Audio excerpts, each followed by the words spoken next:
Hello. Good evening. I almost said good morning. I always say good morning because back when I was doing vlogging, I would start in the morning. This is going to be a pretty short one. How many times have I said that? And it ends up being like 2, 3 hours. But no, this is going to be short. I don't really have anything to talk about unless something happens in live on air or someone comes up with something. This is going to be pretty short and on topic. And even at that, not fully on topic. I mean, fully on topic, but not the full topic because I did not end up watching all of this show. Last night, I ended up actually falling asleep as soon as I got into bed. So, yeah. Anyways, let me pull up my notes. I was pretty organized, but it's always that moment when it's like, oh, maybe I'm not. I want to take a moment to mention for anyone watching this on replay and maybe you missed it. I had a real life friend or no person that I know that I've actually, well, could you say that I worked with? Yes, I mean, we technically worked together, but yeah, we were young and I don't know. But anyways, I'm going to put his channel link down below if you're into gaming, or I was seeing that he had some um like football clips or whatever. I don't know. He said that he's starting to get back onto YouTube, so watch him. Watch his channel if you're into what I mentioned, or I'm not sure what content he's going to start creating. All right, moving on to another little housekeeping moment. Last night or yesterday's live, I had put my thumbnail saying "crazies crazing," or otherwise known as "crazies be crazing." But it didn't come that way to my mind. It came "crazies crazing," and the thing that I was referring to was this bi or trifecta of Lori Fike. I keep having to like remind myself, correct myself because everyone says Feig. Lori Fike and Brendan Sklenar. Crazies be crazying. And then also Blake, I guess, but Blake didn't do that much. For once, Blake wasn't one of them. But these two, yesterday or over the weekend, what were they doing? So, wanted to clarify that. I will also start with a very short clip of. Should I start? Yeah. All right. If you want Meghan content, skip over to the next chapter. I will have chapters for this one on the replay. But I do want to get this quick little thing out of the way, which is Donna, Daily Dose of Donna. Watch, subscribe to her channel, etc. Go support her. She had someone sent like someone that was in the audience of the screening of, I'm guessing, or someone who knew someone in the screen that went to this. Did I say screening of Another Simple Favor? Sent her notes, videos, reviews, lines from the movie that were interesting, an interesting choice. Now, I am 99% sure that this movie was. Sorry, I just realized I need to get ready to share my screen. This movie was filmed in March or the spring of 2024. Yeah, last year. And this was before these big lines, so to speak. So I'm not sure. Sorry, I'm not sure. how the coincidences, the serendipities, the happenstances happened, but they happened. All right, let me pull this up. Bear with me as I access the right screen capture.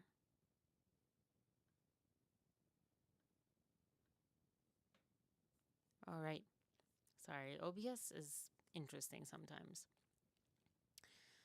So, after this commercial, not sure, go watch her full video, etc. I just wanted to talk about what minute was. Oh, this part. We have some spoilers to it, even though it said Justin Baldoni will sue Blake Lively into oblivion. She was saying that Brian Friedman, wow, for a second I forgot his name. Brian Friedman said that on Meghan Kelly's podcast.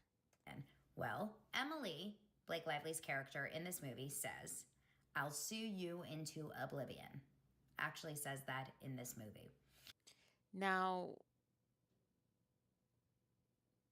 this feels like such a coincidence, like a true old fashioned coincidence, because, like I said, the movie was filmed back then. Could depends on the setting. Were they in Italy still, or was this an added scene, kind of like Nice Pool was with, I almost called him Daredevil, Deadpool. So we'll find out eventually, I guess. But it is definitely an interesting coincidence. Another time, Emily, Blake Lively's character, says, You'll receive a subpoena. I have an amazing group of lawyers. That's neither here nor there. Maybe she got extra satisfaction. Maybe it was related, but the character is a PR something, like a mogul, whatever. She's a big PR person, Emily, Blake's character in it. So, okay. The next part, Interesting though, choice of words. is interesting. Another time, Emily says, I'll sue you for not getting my consent. Again, that's Blake Lively's character. Anna Kendrick says to Blake Lively's character, if he is innocent, doesn't it matter now? And Blake Lively's character, Emily, shrugs and smirks as if to reply that the loss of an innocent man's reputation was collateral damage. And of course, the last part was added by the viewer, and I just wanted to mention that. I don't know if those last two were together or they were separate things. I'm sure people will watch this movie, whether or not they watch it on Amazon Prime, because we all know that's not the only place you can watch movies. That to be determined. This part, though, whether or not it was intended or life's cruel joke of coincidences and ironies, is interesting because that's exactly what's happening. That's exactly, at least, supposedly, what it seems like is happening. And that's exactly what seems like a very hard one to put as not coincidence, but as something that was well thought out, but also very hard to imagine that, again, this was filmed in the spring, maybe summer of 2024. It was, you could say, at the peak of everything going wrong, but I would say it was like after, because she already was, taking full control. Doesn't exactly mean anything, but I have such a hard time feeling like these were intended, like a nice pool kind of dig. If this was that way, I feel they should not be in Hollywood just out of principle. We're not 8-year-olds making movies just to get our revenge on what and who we believe, but not necessarily factually so, did us wrong. You know?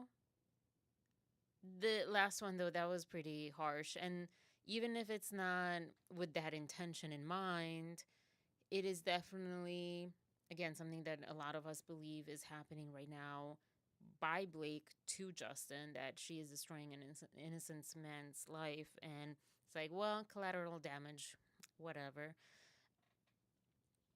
We don't know that for sure, but yeah, that's a hmm moment of thought, moment of reflection. All right, moving on to with love, Meghan. Now, I also want to say I don't know this Meghan name in. I feel like it's English, isn't it? I don't know. Sometimes the way that it's spelled seems English, but this name has been pronounced so many different ways to me, so I don't know if I'm pronouncing it right. I know sometimes it's like more like Megan or Megan. Anyways, she has an H in her name, so it makes me extra like, how do you pronounce it? I saw now 3 episodes in total. I think I have like a slither of the third episode with Roy Che, I think. I will pronounce his name Che because I remember when I started learning Korean, and he's Korean. I remember that I went to talktomeinkorean.com and don't remember the guy's name, but I remember her name being spelled CHOI in English spelling, but pronounced Che. And I think they even talked about that. Like, pronounced, why is it written as Choi and pronounced Che? Now, I think he has a cookbook that Meghan, alluded to, saying something like the joy of cooking, like the joy of cooking, like a name play on it, and or word play on it. And so maybe he's like embracing that, and also being Korean American, maybe that's how he pronounces his name.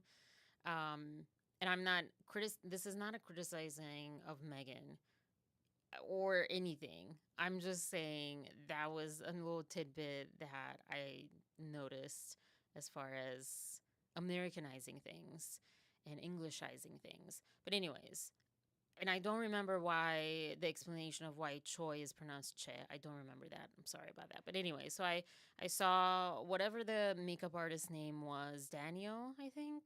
And I saw Mindy Kaling's episode, and I saw this Roy Choi. I think it's Roy Choi or Che. And I have thoughts that go both ways, and I don't know that I will, at the end of finishing this whole series, which I don't even know how many seasons, or not seasons, episodes it has. I don't know if I will have a definitive side of the fence that I'm on with her. There's I think she's like human, where there are things that annoy me and things that don't annoy me, things that other people, I feel like, sometimes just like get on the picking apart someone's train because of some sort of, I think it's like everyone approaches that differently, is coming in from a different angle. um and the same thing with why people like people. Sometimes people like people not because they like them genuinely, but because they get on the like train. So whichever train you're on, I'm trying to decide. I don't know if I'm even trying to decide which train I'm on. But here are a little bit of thoughts that I have. So, like I mentioned yesterday, I looked up, gosh, I think someone said in an interview or somewhere that on the royal family, British royal family website, which also was, I had to figure out which that is, what that is, excuse me, which site it is.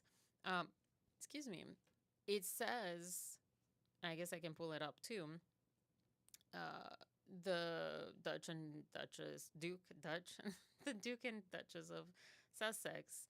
And I did have that, I guess. Oh, yeah. Okay. Pulled it up because I was like, oh my gosh, what is that darn website? It is not, you'll see, like, it's like a duh moment, but also, I guess, a little too hard. Anyways, for me to remember. Royal.uk. Anyways, so the Duke and Duchess of Sussex.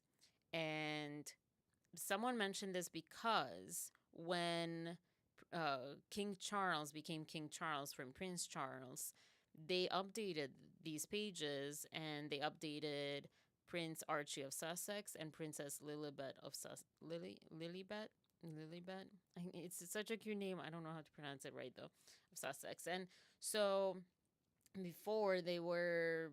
I don't remember what she was saying. I think it was a she, maybe it was a he, whoever I was watching. I don't remember what they were saying.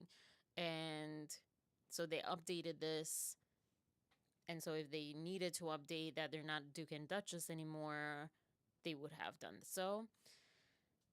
Don't take my word for it. I don't know. This is the only thing that I'm basing this on. I'm just bringing you this little bit of proof, evidence, not proof of anything, but evidence. So that's one thing. I did not look up her history. Oh my gosh, didn't do my homework. I'm sorry, guys, but yeah. As far as the name, I think it's also not that big of a deal. The only thing I was curious about, because I did watch that part again, and Minty Kaling did look taken aback. It could have been like, oh crap, I messed up. It could have been like, oh my gosh, what is this person on? What the heck? It could have been so many things. I don't know. But she was definitely, I think, had a moment of being flustered. People were criticizing Meghan because I will say this, that Mindy, the whole thing came from Mindy saying no one would think that, Meghan Markle would eat Jack in the Box or something. I don't know, like be so approachable. And then in that same thought, Meghan's response was correcting Mindy that she's not approachable, that she is, well, she didn't say Duchess. I guess that's a point, but she did say that, her name changed. And maybe that's why she didn't say Duchess or whatever, because like trying to keep it more like a last name rather than, and maybe that's what happened, rather than a title. It just hit me like, okay, yeah, that's a last name, I guess. Anyways, so that was a little bit here and there. It was a little bit of like, ooh, Meghan, no. And also, oh, okay, to me.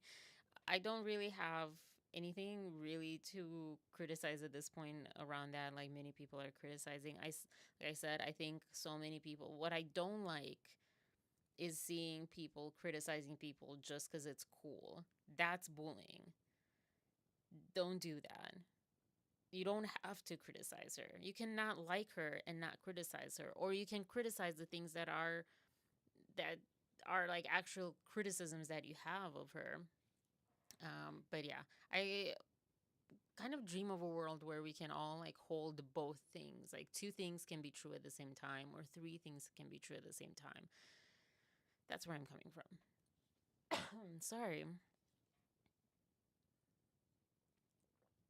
All right. So getting that name part out of the way, because I feel like that's like the big story, the biggest thing, which is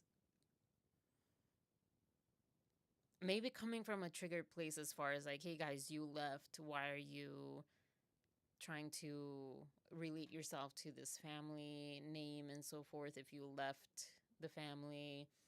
I also was looking at that website and seeing something around like there's this is such an interesting website, but um oh look, titles. Were given the titles by Queen Elizabeth II on the day of their marriage. And there was, I think, this part where there were a couple of backs and forths, and it sounded almost like, yeah, they're not part of the family, but they are part of the family. Like they're not active part. They can't take the throne if it gets to that, and blah blah blah. They don't have the benefits of the royal family being part of it, etc. But they're not like outcasted, and that if if it's true, if my understanding is true, and then also if it's true, kind of that storyline in The Crown on Netflix, um, it might come from uh, the late Queen Elizabeth's own experience, seeing her uncle being exiled and how all of that went, and not wanting to do that. And also, these are her kids and grandkids, and she might have liked Meghan. Like, there's so much we don't know. There's a lot more probably that is known that I don't know, but that's where I'm coming from. And so, yeah, maybe that's why they still have these titles or so forth, or this connection to that family. And also, at the end of the day, it is his family. They're still technically family. When you move out of state, or someone like says, bye, see, I don't want to be a part of this family, I want to move to California, um like, duty wise, you don't take on the family business, but or get the money from it, or get paid the taxes or whatever, but you can still be part of that family. I don't know. I guess that's where I'm coming from with that. But yeah, I did not look up her whole family history as far as, like I said, I thought her grandparents were somewhat famous or something too. So let's look that up right now.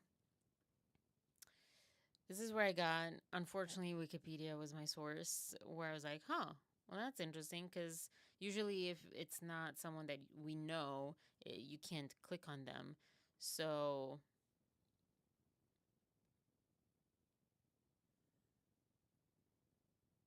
this is this is interesting, because these don't mean anything to me.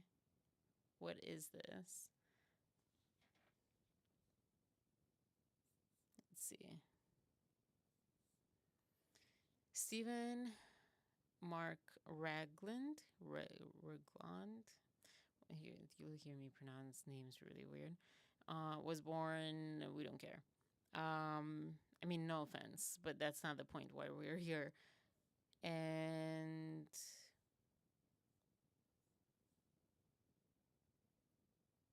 I'm not sure.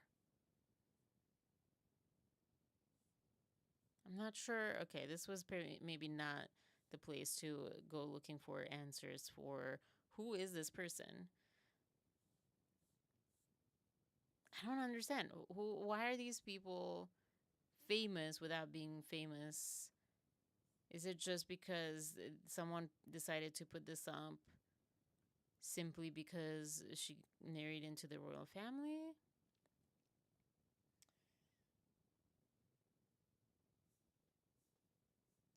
This is really interesting. This is like a whole website of a family. I want that, but not, for the public. Anyways, okay. Maybe I was wrong about that. I should have done my homework prior, but I know her dad was in the movie industry. That is so interesting. Oh boy, where are her parents though?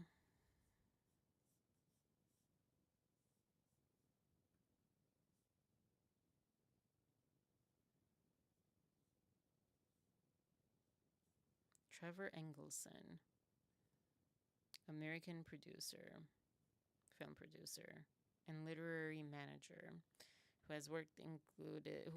whose work included producing the TV series Snowfall and the film Remember Me.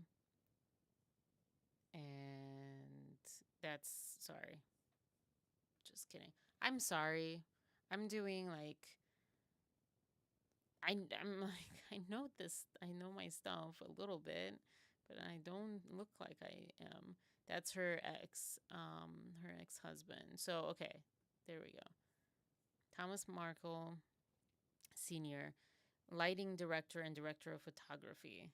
All right, that was a long way around, but here we are. I'm so bummed because I was like, oh, this is going to be so easy. I'm going to bam, bam, bam, bam. But yeah, so because she mentioned also growing up on sets and so forth and so forth.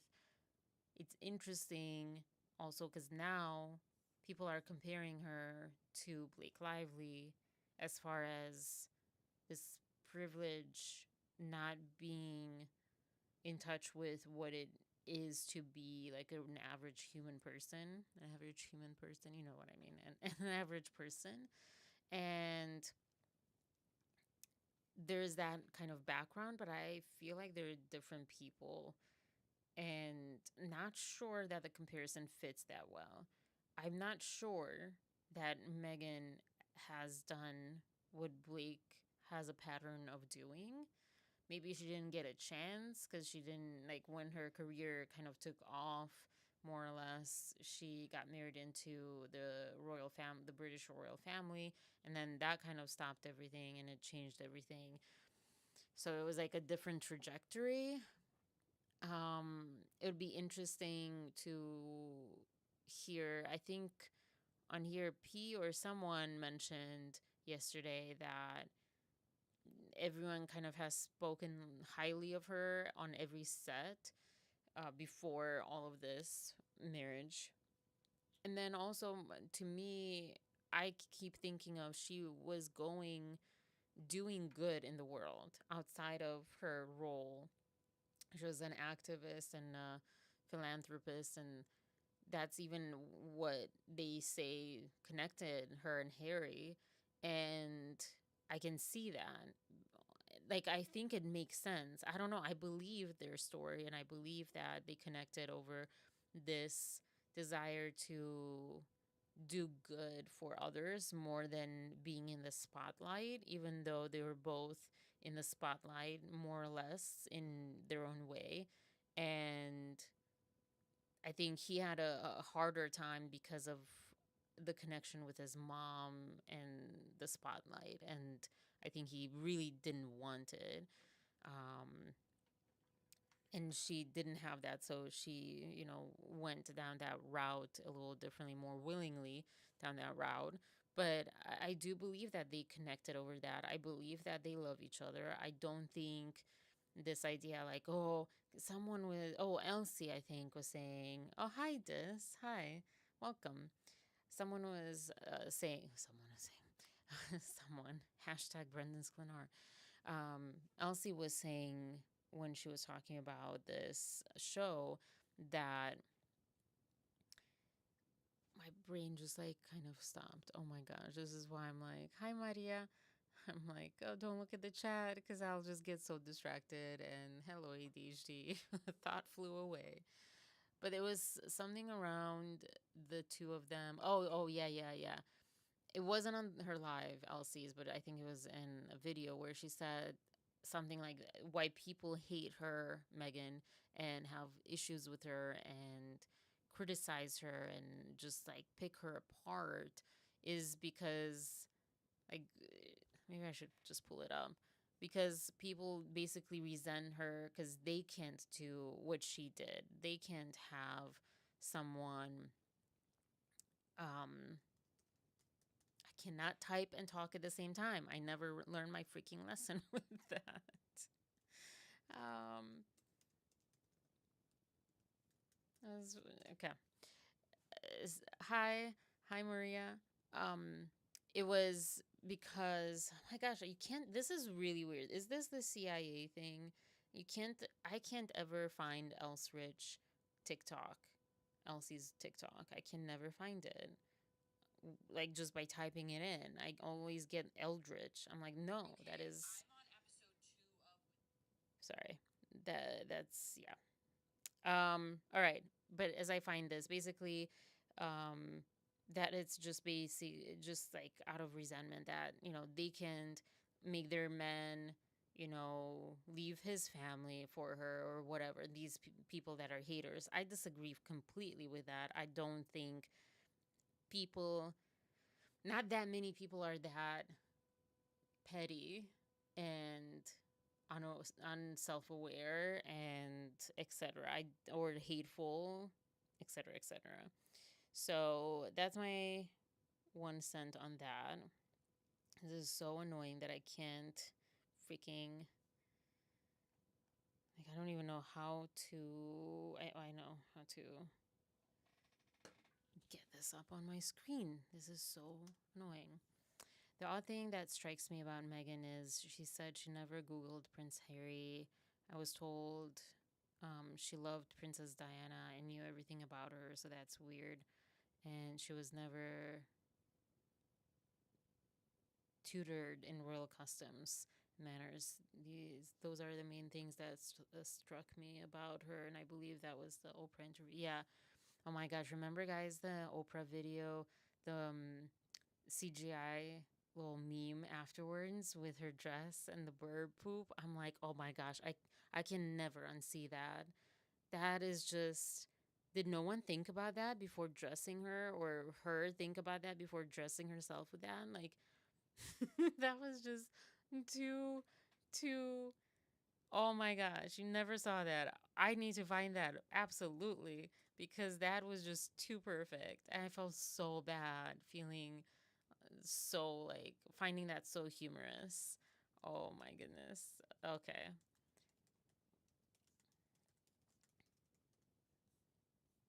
All right. Literally. This is where SEO does a good job. Literally, I wrote in Meghan Markle bird poop. And all right. Oh, goodness. You look lovely. Thank you, so do you. Before we get into it,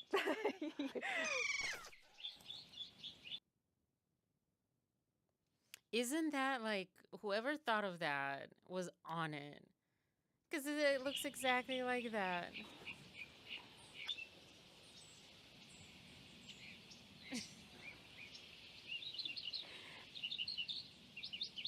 I feel so wrong for. Oh, I didn't see this one. That is new. I did not see that one. What the heck? That is like. Okay, we didn't need to go that far. But yeah.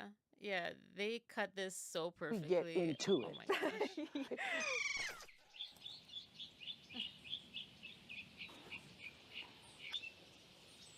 It's like parody perfection. And like her sad, yeah, it's just you had to see that.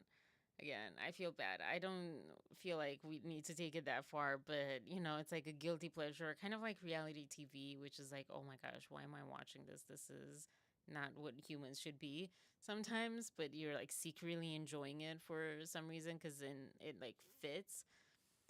Yeah, as you can tell, I'm not a Megan hater. I'm also not a Megan lover, so here we are. Um, okay, so this is what Elsie was saying. Very forced. You don't hate her. You just don't understand how she got that man to leave the crown and the jewels and the title and everything behind, but you can't seem to get your baby daddy to call you back. You can't seem to get your ex to call you back. You don't understand how she brought up concerns to that man and he said, let's get the fuck up out of here. And you can't seem to get your husband to stand up to your mother in law. That's why you don't like her. But I need you to be honest about that. If she says her name is Sussex, it's Sussex. You guys realize this show is not filmed live, right? So say Anyways, that and then it goes into like obviously if she got it wrong, Harry would have corrected her. Other people would have corrected. There would be more, and this would have been cut out, etc. But again, she says she doesn't say she's Duchess of. She just says, it's Sussex, right? Or now, right? Or something like that. So, anyways, I don't agree with this. I think that's a small percentage of people that hate on her because of these things that Elsie pointed out. I don't think that's like the main reason. I think, yeah, yeah, I don't know. Are you oh my godding and laughing at that or at the poop thing? Because oh gosh, the poop! I cannot believe you never saw that disc. I cannot believe that. um, I think okay. Let me start saying what I find that I don't like in this whole thing. And actually, sorry, I'll get to your points too as well because I understand them, and I did. Yeah. I remember when like the Oprah interview and so forth came out, and people talking about that too.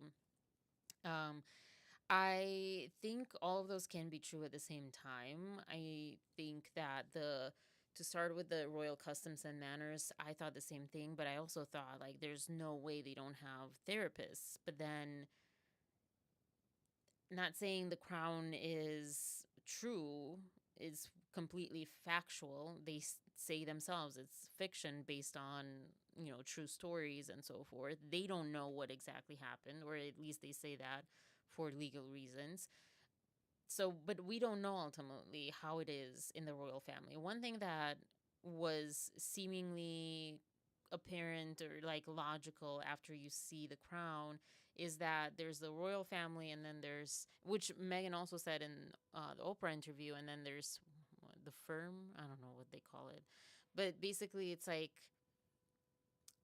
the business of it, and they kind of are the same and not the same at the same time.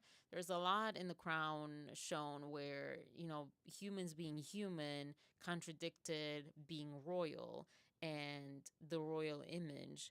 And so I I it just when I saw that interview, the Oprah interview, I remember thinking it just cannot be possible that they don't have therapists. And then I thought, well, I guess maybe they did, but it wasn't good, or like, I don't know.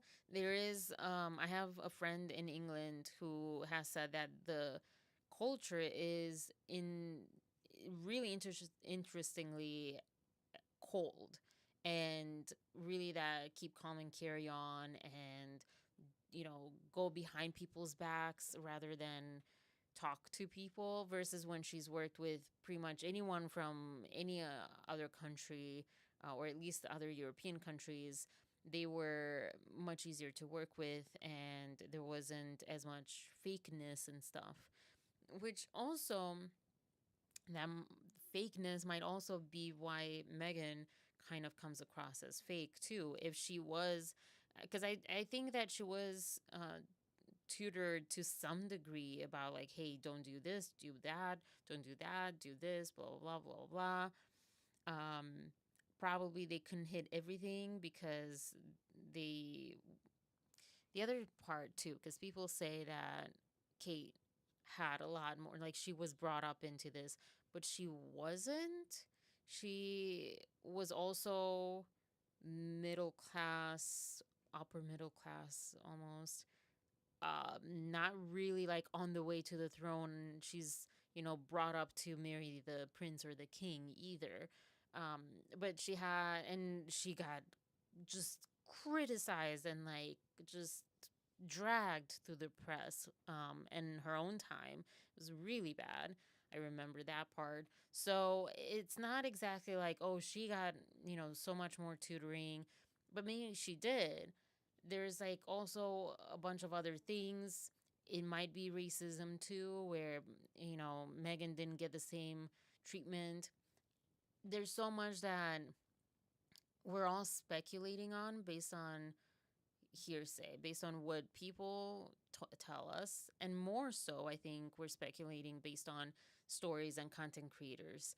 And that's where I feel like we should be cautious about. My personal belief is that I think she absolutely had some tutoring, some like lessons in what to do, what not to do, royal customs, etc. Um, she described how Harry didn't even tell her until last minute to that she had to bow or whatever.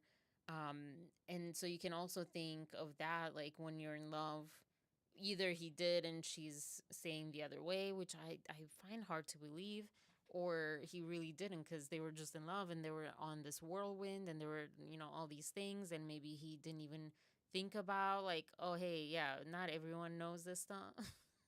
you know? Um, and yeah, as far as like Googling him, I can believe that. She was divorced before. She knew who she was as far as like, okay, he's Prince Harry. They were introduced by friends, by mutual friends. So it's not like she didn't know anything. Like she really thought he was like Joe, from down the street. Like she knew. Um, but having like I that's where I'm saying, like, I feel like it's both that she could have loved Princess Diana when she was little and admired her and not kept up with her sons at the same time, and um I feel like that's probably true, but I don't know. I'm not her. I'm not friends with her. I don't know. I'm not friends with anyone that's friends with them. So I don't know. But that would be my first reaction to that is, yeah, she probably like did a quick Google or a quick like introduction with her friends or with him, like, oh, who you are, etc. But they were introduced by mutual friends, so potato with that. Does that make sense? I don't know, but that's like also just like, you know, me. I don't know. I'm not like a royal family or a Meghan expert at all. This is like I watched the Oprah episode and I'm watching with love now. That's kind of where I'm at. I know a little bit here and there of like sayings, people that say things, but yeah. I never paid Meghan much attention, didn't watch Suits. Yeah, same. She's gorgeous. What I heard about the troubles arising, so I wanted to catch the interview, and I saw that documentary they put together. Yeah, I don't think that I even saw that Did I see that documentary? Maybe I'll watch all this stuff again and have more like in-depth thoughts instead of like, oh, I'm trying to remember, So yeah. I was chuckling at the meme. Yeah. Why would she Google Prince Harry? Maybe she wanted to get to know him or her own. Yeah. Like I think the idea, correct me if I'm wrong, the idea of Googling him comes from like, oh, she wanted to meet him. She wanted to be with him. She was like stalking him kind of thing. I find that hard to believe. And also, let's be honest, just because you do that doesn't mean you're like crazy and you get what you want and all that stuff too. I really think they connected truthfully and genuinely and that they love each other. I think they are together. I don't know. Call me crazy, call me a hater because I don't hate that. I don't know. But yeah, I watched The Crown. Yeah, yeah, yeah. I watched until the last season. So I think I watched until Diana before her passing away in The Crown. um I do remember where I was also when that happened in real life. I was in bed in our first apartment here in the US. Yeah, it was crazy. That and 9/11, pretty much. Yeah. How would you not Google the prince when you were about to date him? Yeah.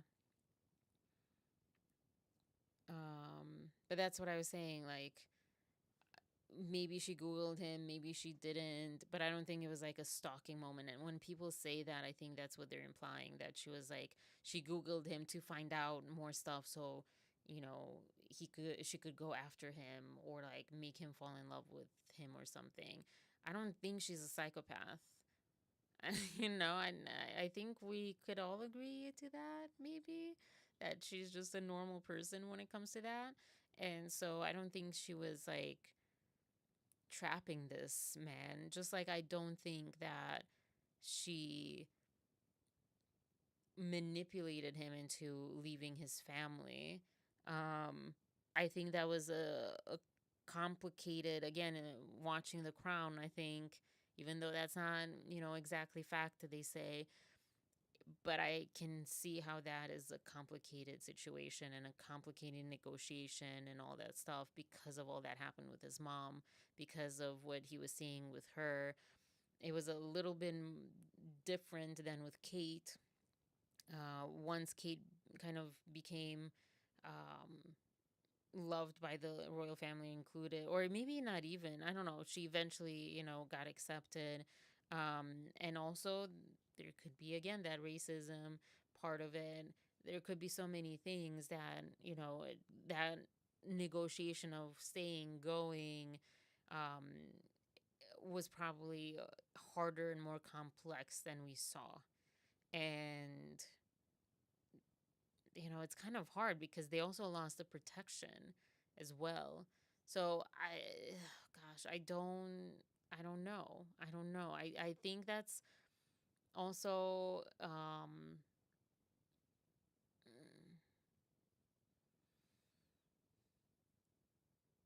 I want to say anti-feminism, but I don't like that sentiment. I don't like that phrase necessarily.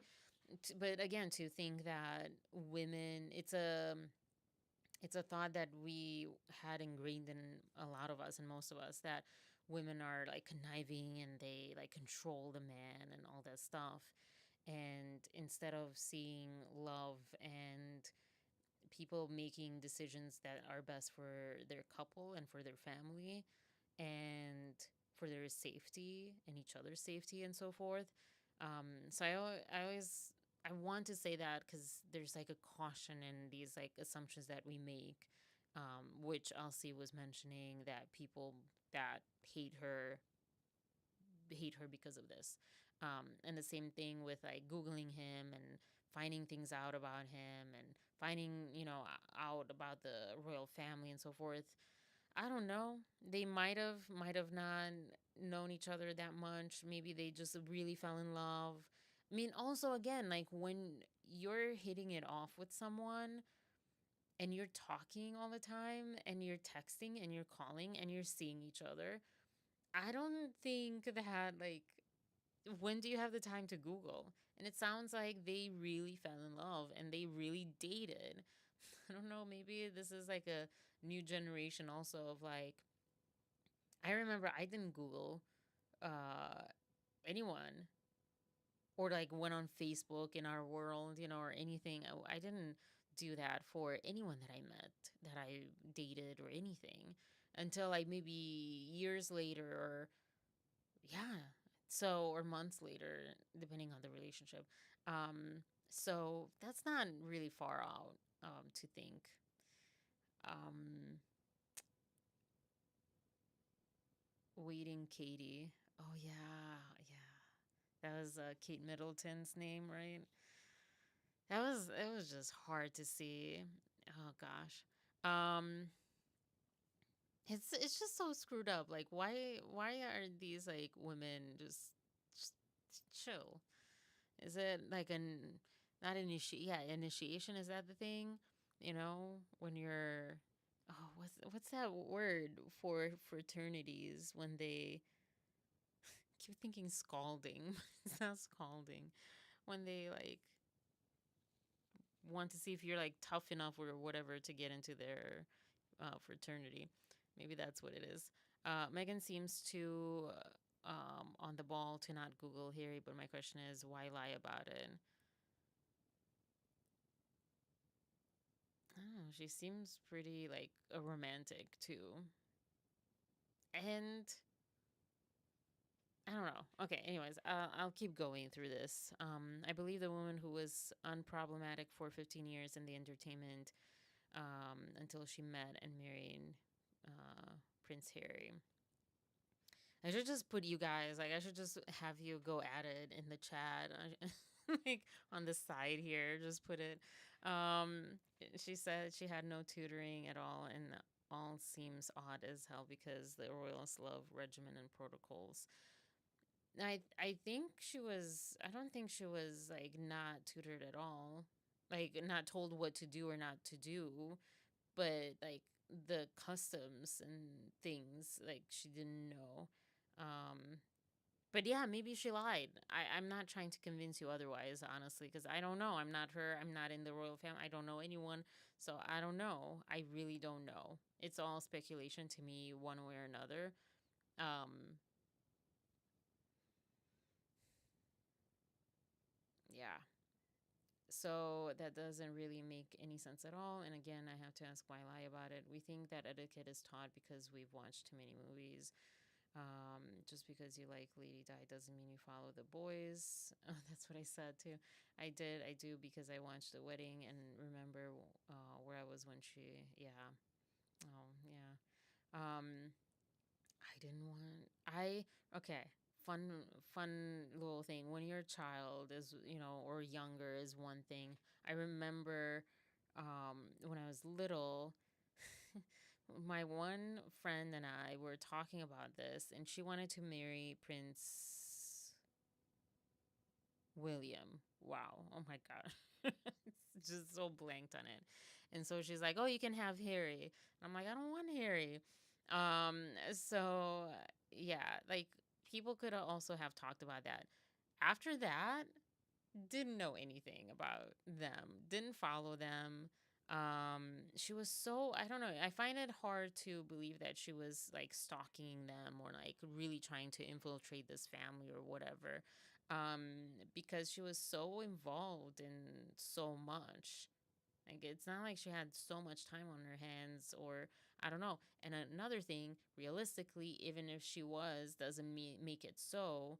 And if they hit it off and so forth, I don't know. I don't like that narrative because I think that's like what 2% of the world's population that would, hunt someone down and manipulate them into like being with them.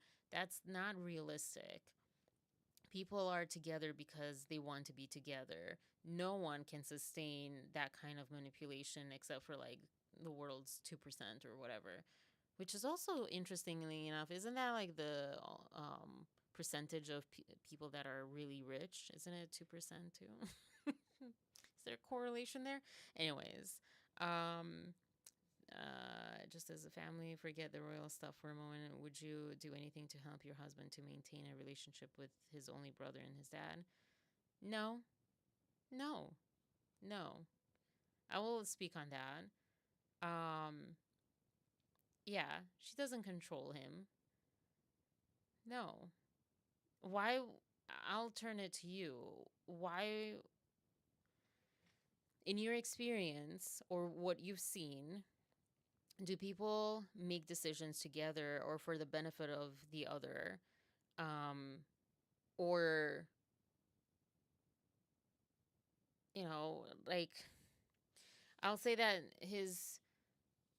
I don't know about his dad, but his brother, his relationship with his brother, yeah, was close. And we don't know what they did and what they didn't do. And we don't know what happened. And it might have been kind of like a Blake and Justin kind of clash, not to the, the details of that, but the details of like they just did not mesh at all, you know. And not the brothers, but her and Kate. Sorry, got ahead of myself. Because that was also a story that they didn't like each other, etc. Maybe they did. There's just so much we don't know. But I don't think that she manipulated him or manipulates him or she controls him. I don't think that. I don't like Harry seemed very in control of himself. He made choices that went against his own family for a long time, his rebellious years, etc. And so, like, I don't think this was also not something that came out of left field. He didn't really want to be part of the family, or in at least, again, this is my observation of this, at least didn't want to be a part of what made his mom pass away. He made his own choices that pushed away from that family, you know. So if anything, when she came in, and this was actually one of my points here, I think that I literally say it moves me that it seems that Harry found someone who helped him after going through hell. I don't know that you and me, most of us will ever, ever, ever understand what he went through, or his brother William, or maybe even other members of the royal family. I don't think we will ever even understand that. So I think if we put ourselves in those shoes, we might understand his choices, and we might understand also why when he was seeing what was happening with Meghan, because like we kind of talked about briefly, like Kate went through her own thing. Um, but it was just they handled it differently. Maybe it was different. It seemed like Megan went through a little lighter version almost of it in a way, but it was like heightened because there was the racism component to it and some other things. So, um, I don't know. I don't know. It's a bad comparison. Sorry to even bring that up because you can't really compare people's like pain level and what they can take and all that stuff. And we don't really know how that was handled. We know Kate is going or has gone through some major health issues, and a lot of people believe that health issues come from stress and suppressed things. So, not saying that's what happened, but that could lead to things as far as like how they handled those issues, William and Kate versus Harry decide and Meghan deciding to leave, and also they were more able to leave. Prince William didn't really have a choice. But yeah, I I kind of said I don't know that they even like don't have a relationship. It might have been fractured, but I don't know that we can say it was broken. And I don't think that comes at all cost. I don't believe that family you should stick up for your family, be with your family, etc. at all costs. If it's bad for your mental health or the mental health or like just health and safety of you, your family, your relationship, your partner, and it's reasonable, you should act on that. I don't believe that family comes first. You have to like weigh all the factors in that. I'm like here, like kind of defend. I'm not really defending her. These are like just, regardless who it is. I that kind of stood out to me because yeah, I don't think that's true. People cut or create strong boundaries with their family members, their own family members, for narcissistic traits, for other toxic relationships, things that, don't seem to get better. And so that's like everyday people that do that all the time. And sometimes some people even want or are so grateful when they find someone. I'll give you another example. 90 Day Fiance, if you ever watched it, there was a couple, Andre and Elizabeth, I think was her name, and they were in Florida. She had a big family, very close together, quite toxic. There was a lot of codependence in it, and I'm saying these words because I watched psychologists talk about this family online, and so yeah, just kind of it's coming back to me. And when she was trying to have healthy boundaries, they were pushing back. They were trashing her husband. They were trying to kick him out of the family so she could stay with them, stay with them. That's oftentimes what codependency does, is try to like, no, he's the bad guy. He's trying to tell you, things. He's trying to manipulate you to hate your own family, etc., etc. Not saying that they're codependent, the royal family. Again, I think it's a more complex situation, but maybe it's not. Maybe it's just like a plain old average family matter over here. Um, but I'm saying that it happens a lot where people are actually, it's a healthy choice to go away with your partner. And doesn't have to be severed completely, because I don't think they even severed completely. But it's like, hey, if this doesn't change, you're going to lose more of time with me, or me in your life. But this is my healthy boundary. For them, again, it was her life that was possibly at stake.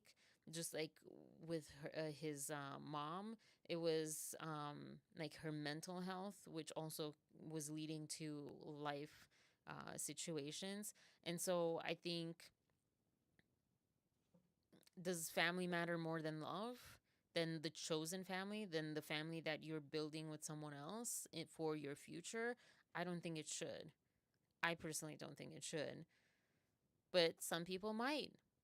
And so, to your point, you maybe would have not done that. Maybe you would have let, Harry be with his brother and dad and grandmother, um, and taken yourself out of the question, or wife, I'm not sure.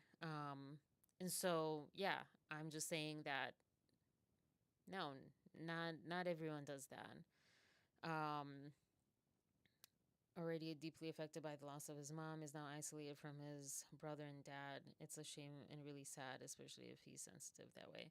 But that's, again, like, he has spoken so many times that to him, he equated the loss of his mom with potentially losing his wife. He didn't want that to happen. He didn't want another innocent woman to lose her life.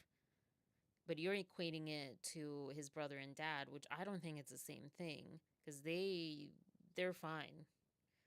Him being there is not going to, like, how, they can take care of themselves. It's a very different thing. um we're getting a little too personal over here. It's like, let's I guess I've not had to, like, say this, but keep it respectful, and definitely, like, on a personal level, don't attack each other, like, especially, like, what I'm reading here. Like, please be very respectful and kind. um Harry did several tours of duty to be away from the chaos. Yeah, yeah, and he was, like, trashing, was it trashing hotel rooms in Las Vegas or something, or just partying it up and stuff. Like, yeah, we're on the same page, P. You're saying examples and things that I was, like, saying too. Yeah, losing family members isn't a reason to maintain dysfunctional relationships. Yeah.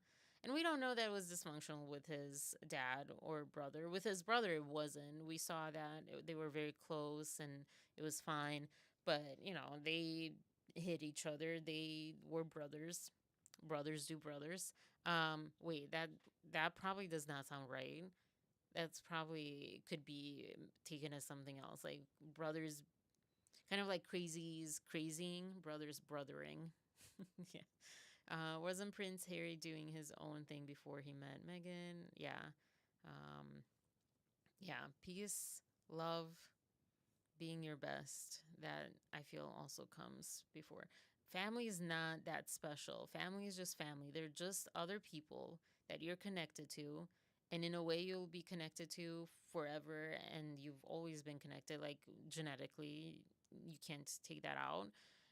Not saying also that's, he consistently said that it wasn't so much for the family, or maybe it was, but it was just he was worried for her life, and he just could not take that again, I think. Yeah. And it also seems, what he said, that she helped him a lot to get the help that he needed and to just be there for him, um, in a way that I believe him when he has said that his own family, wasn't there for him, if I remember that correctly.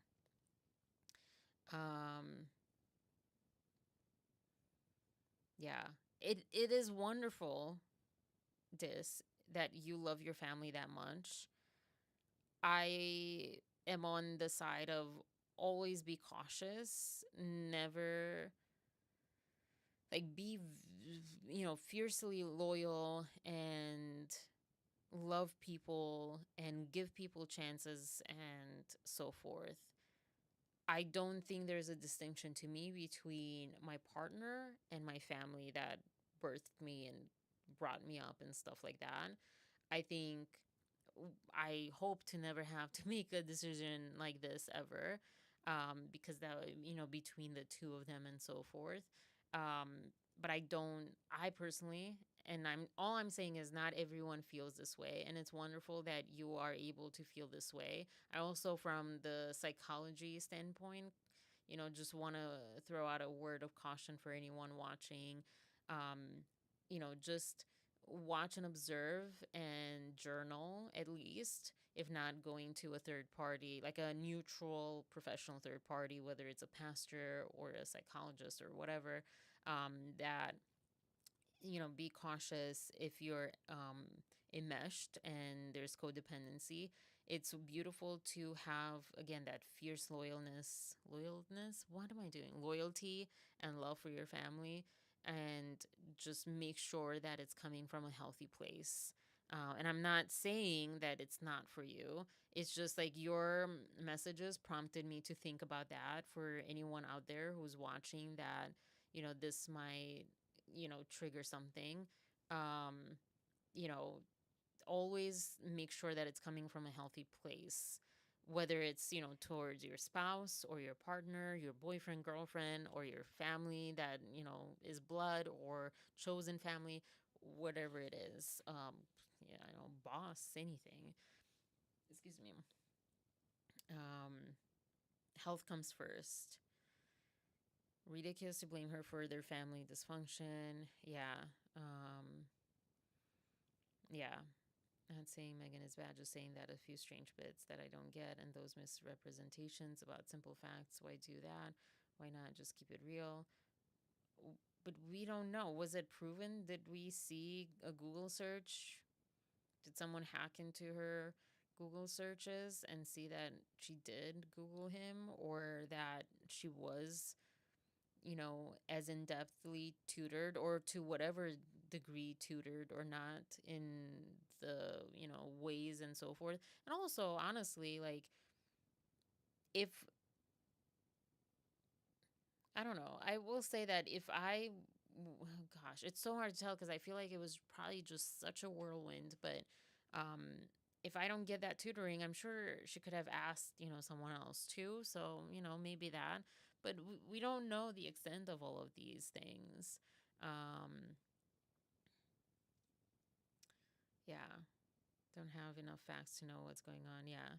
And I appreciate your um, I appreciate your courage to stand up for your questions and for things that don't feel right to you, and also for your perspective. I love seeing that. I will say at least that much, that even if we disagree and you're disagreeing in the chat, um, I appreciate that a lot. I don't think I mean there's nothing wrong with what you're saying. It's all questions that, we're all speculating on and we might have. I do want to get back to the show thoughts because I was just getting into my criticism of the show and of Meghan. I got into the chat. It was a little too down the rabbit hole. Um, what stuck out for me is leading to their wedding, how terrible her father's side behave.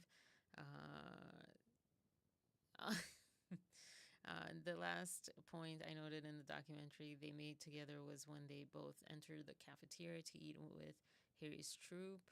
As a wife, I try my best to support my husband's bond with his family. I'm not saying she controls him, but her words against his family cause a disruption. Wait, was that the Harry's troop eating a point, or was that just like you stating where you got? Was that kind of related to like she was infiltrating herself when where she wasn't supposed to? Was that kind of the comment on that?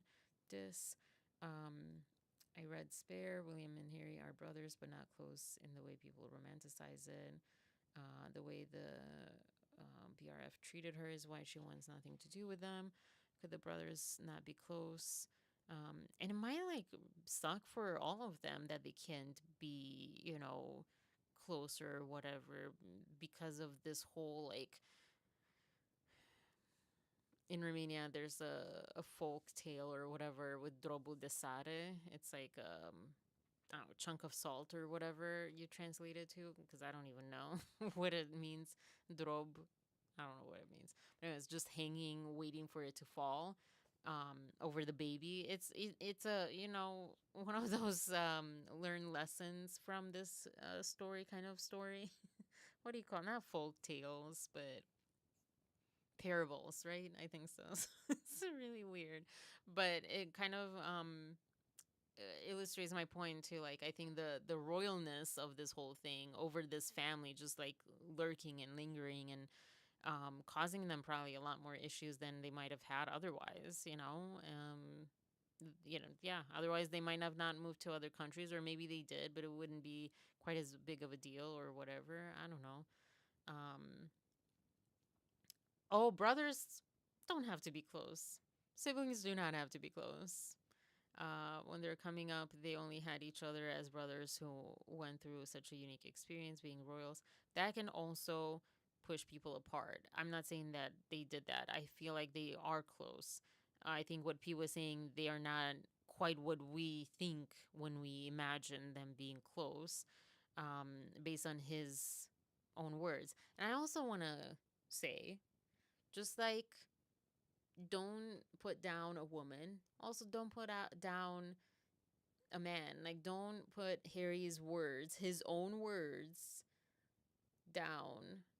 Like, because then who are you going to believe? You're just kind of set on believing this one narrative. And it doesn't matter that other people, including this one person himself, that is supposedly, controlled or whatever, like is saying with his own words that also match his actions before he even close to when they met.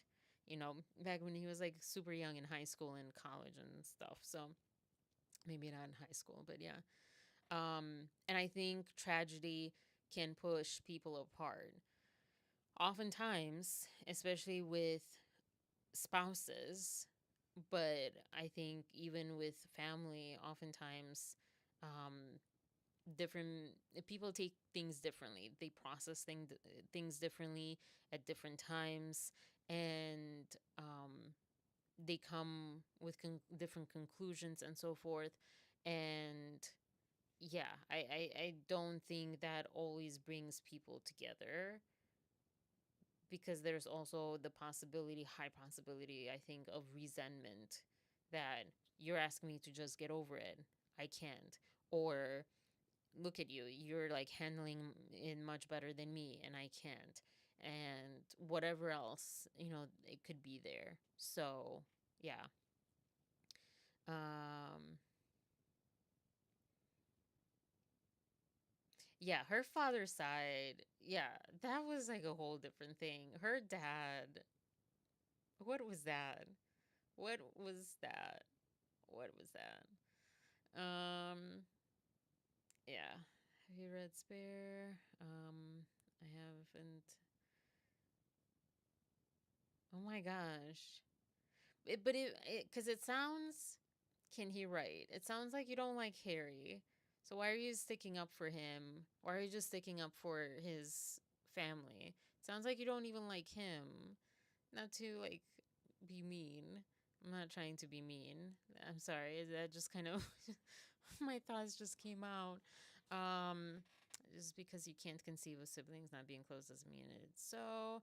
It's very good. I mean, and to be, unbiased, P, I heard that it's really bad. Um, but again, a lot of content creators are. This is what like is frustrating with the Blake Lively thing too. It's like if you get to be a content creator and you catch whatever wave you're on, and the people with Meghan and Harry, or Harry and Meghan, or Harry, or just the British royals, they caught that wave. And it's like, because I felt this, like I felt it in many different lives when I started, like, oh my gosh, I sound just like these people that I keep watching, because what you consume, you become. And yeah, so I guess just because people said that it was bad doesn't mean it is so. Um, I never thought I would be covering anything about the royal family. My mom loves Kate Middleton, Kate, Princess Kate now. And I was like, cool. I think I would have liked her if my mom didn't like her, honestly, because there's that kind of like rebellious resentment pain sort of happening between me and my mom when it comes to things like that. Um, but also, I didn't really care that much one way or another. And now I'm like, okay, I need to read a book, which I haven't even read Justin's book yet. I read the one chapter. I need to watch two or three different video movie documentaries, shows, episodes. Yeah, I need to do my research, and I still won't know enough. Because there's like literally like historians that just focus on the royal family and all the craziness. Um, yeah, they love each other and need each other too. I'd wager Will and Kate both think, but not for Meghan, they would still be close. I mean, they might think that doesn't make it true, and it doesn't make, and even if it's true, it doesn't make it right.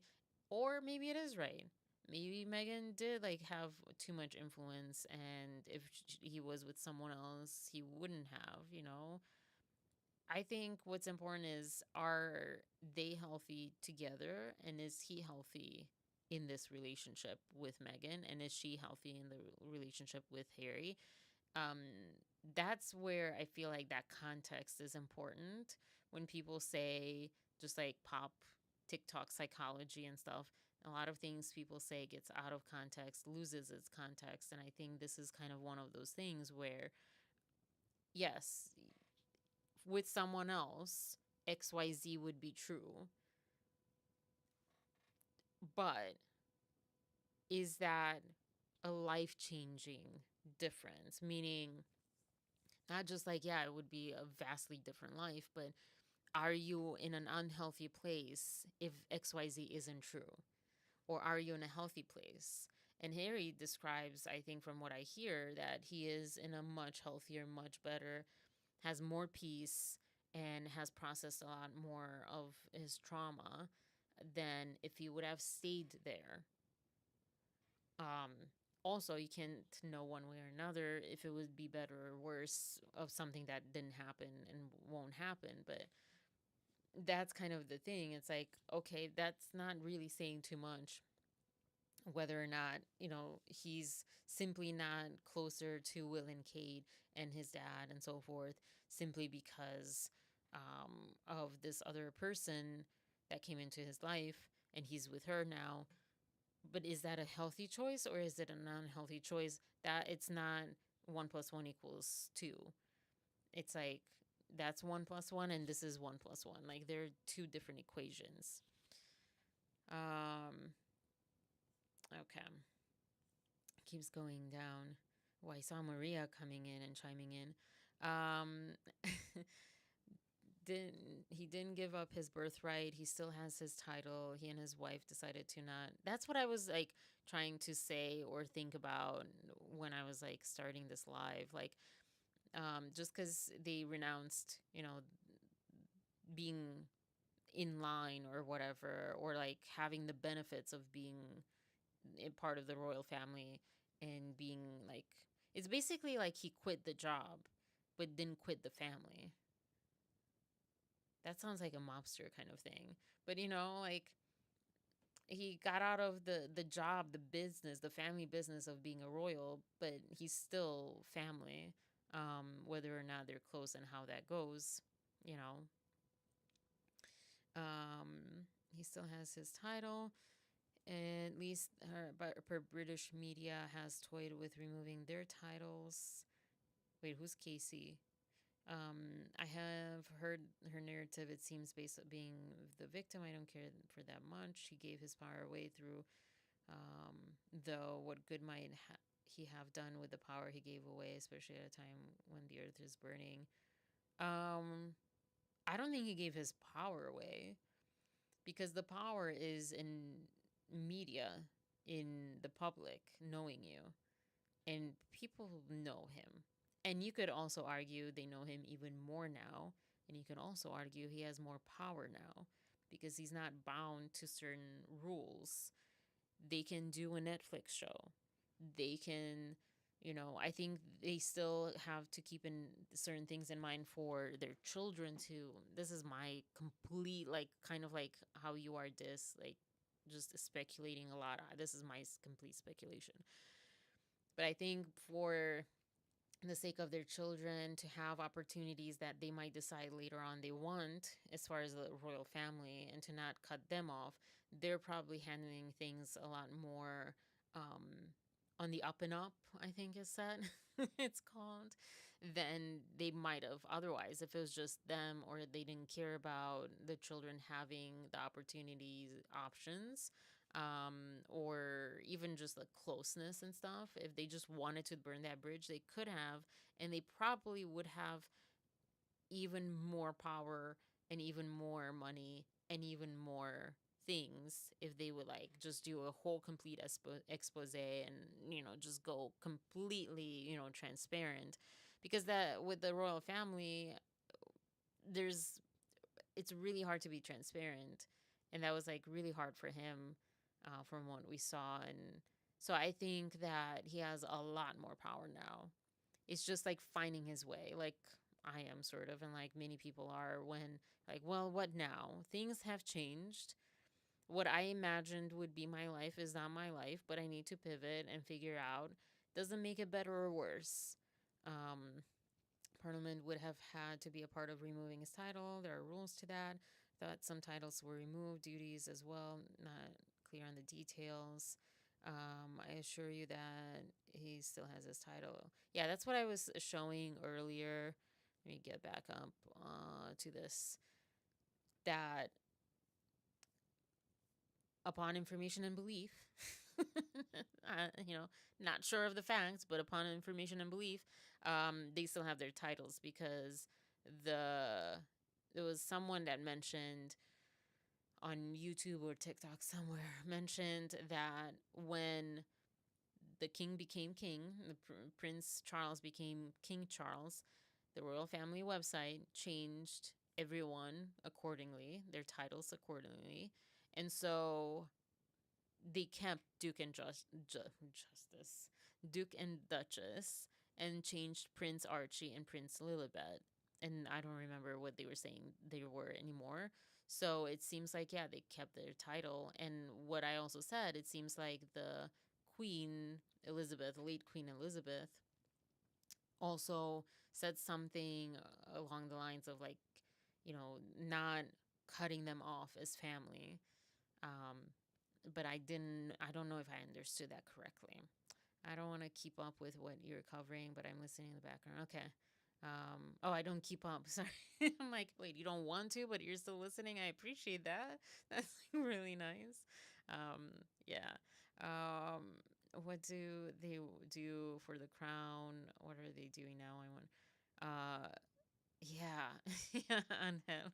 I appreciate you guys being here. It's like this is a lively conversation. I still haven't gotten to my points, but it's so hard to put the chat down. Oh my gosh, I'm almost at the end here. Um, uh, yeah, the same type of work that Will Kate used to do, philanthropic work, visiting the Commonwealths. Yeah, all I know about royal work is from the Crown, really, and yeah, I just know from the crown, and also from just what we know as people here and there, that it's just very limited. They're just very limited. They have to present themselves a certain way.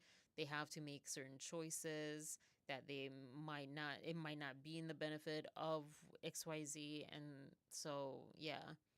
Um so I would argue that being free is a lot more powerful, but and more broad of what you can do. But I don't know. I don't know for sure. Um. Oh, thank you. Yeah, we are working. Yeah, you're definitely working me in the chat. Thank you, Diz. Everyone like and subscribe if you're not subscribed. I've not ever been unsubscribed, but apparently people on. Oh, sorry, I take that back.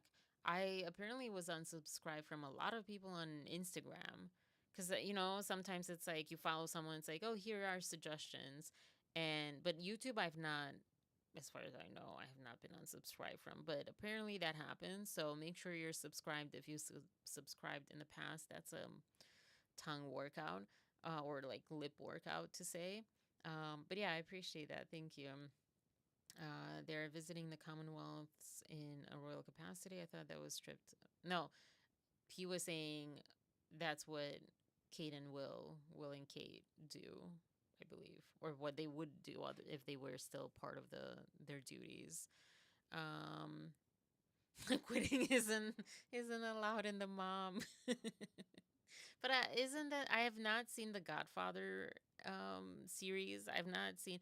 I saw Goodfellas, I think, but that was so long ago, such a long time ago. But I've not seen this series just pop in. Like I have not. I want to get in on this conversation.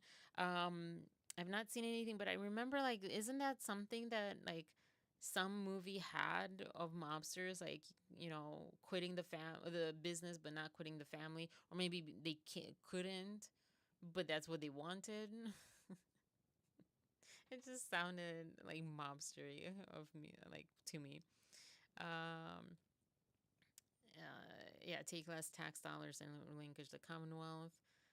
Yeah, the whole Commonwealth. I'm not even going to get into that. I don't even know. But again, a lot of what I know is from the Crown, and it does not sound great. And also, not so much from the Crown, but I guess from that, it raised questions and looking up, like, yeah, why are we still Commonwealthing these countries? Like, let them be their own country. But we have Puerto Rico over here, so but it's not quite the same equivalent. It's one. Well, no, the U.S. has also other territories, right? Like U.S. Virgin Islands. Are those part? They're not their own thing, right? I don't know. Anyways, is Canada still part of the Commonwealth? Is that why they are not in Canada? Or why they were back then? Which is interesting because Canada, you think French. Now, as a prince of UK, he had power. He had to give some away. The queen advised him to not leave. Sounds like a different world. I don't think I would be able to handle it. Yeah. I know it's the idea of like, oh, being a princess and all that stuff. It's kind of like, oh, being a celebrity. And then you're like, oh, this is what this is. Oh, crap. I think maybe that's what Meghan was saying more, is that the idea that you have of being a royal, of, even after you get the list of things or whatever, it's still kind of like a job, right? You have an idea, you're like, yeah, yeah, I understand the duties, the responsibilities, this, that, and what I cannot do, read the handbook. I've never read a handbook for a job because I'm like, no, just tell me what the rules are. But doing it is different. The day to day stuff is like, whoa, this doesn't feel like what I thought this was going to feel like. So, yeah. A victim in what way? There are people who mute and block because they can't push back. Imagine being hated for no logical reason and being told to go back to Compton. Yeah. Yeah, that's the other layer of this where it's like, and I always try to think of things that I can relate to, like create that empathy more than just like empathy by like imagination, but empathy through like, oh, this is exactly like this to me. And I have a hard time thinking of that extensively. Like, I think we all have moments like here and there where we are hated for just being who we are and things that we have no control over or that we should have any control over. Things that aren't bad, but you know, they're there's a lot of assumptions that go with things that we are and feeling that. I actually was talking to my friend about bullying and kids, and I never experienced bullying in school. Um, and I wasn't popular and I wasn't not popular. I was sort of in the middle and nowhere. And I also think I enjoyed being different, but I also wasn't different enough, maybe you could say. Um, Meanwhile, my friend didn't have that. I know I had this other friend also that had a terrible time with bullying. Um, Sorry, getting off track, but basically, like, um,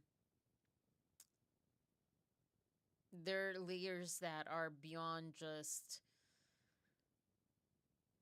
oh, the press said something bad about you, or you know, the family asked a certain question, but what that question meant for you would be something that maybe so many people, or the majority of people in the world, or half the people in the world, however many, might not even understand to the level of empathy. They might understand to the level of sympathy, or like knowing, oh, yeah, that shouldn't be good. Um, but, it's different. Um, yeah, I don't know. I just feel like there's, I don't know. I don't like the extreme take that she's this evil. I don't think people say that she's evil, except for like very few probably, but I don't think it's productive or true that she's somehow controlling and manipulating him. And this like idea is rooted in like misogyny, really. And I'm sure there's like a racist component to that too that I'm not aware of. But yeah, I as a Romanian, I know that at least it's misogyny as far as like a woman controlling the man. And because I've had um I don't want to say put into my mind, but yeah, like I've been exposed to those thoughts, and I remember thinking just how strongly I never wanted to have those thoughts. And I don't think I have to this day, but it's also something I'm conscious of that is in the back of your mind, because anything that you're exposed to is in your mind, whether you want it there or not. But you can choose to act on it, or you can choose to believe it, and so forth. But that's what it comes off to me, that there's like this misogyny coming about her. Coming? I don't know. Existing. I'm sorry. Why is YouTube not responding? Oh gosh. Um Good night, P, if you see it. If you hear me. I'm not sure. I seem to not be live anymore. It, I don't know. Maybe I am, and it's just giving me an error, like just caution. Your internet is unstable, but that's not what it's saying. Oh darn, this is like I haven't gotten to my points. I feel so torn. I feel so in between. Oh goodness. It seems like I'm still alive. Gosh, I can't tell. Oh, okay, now we're back to excellent.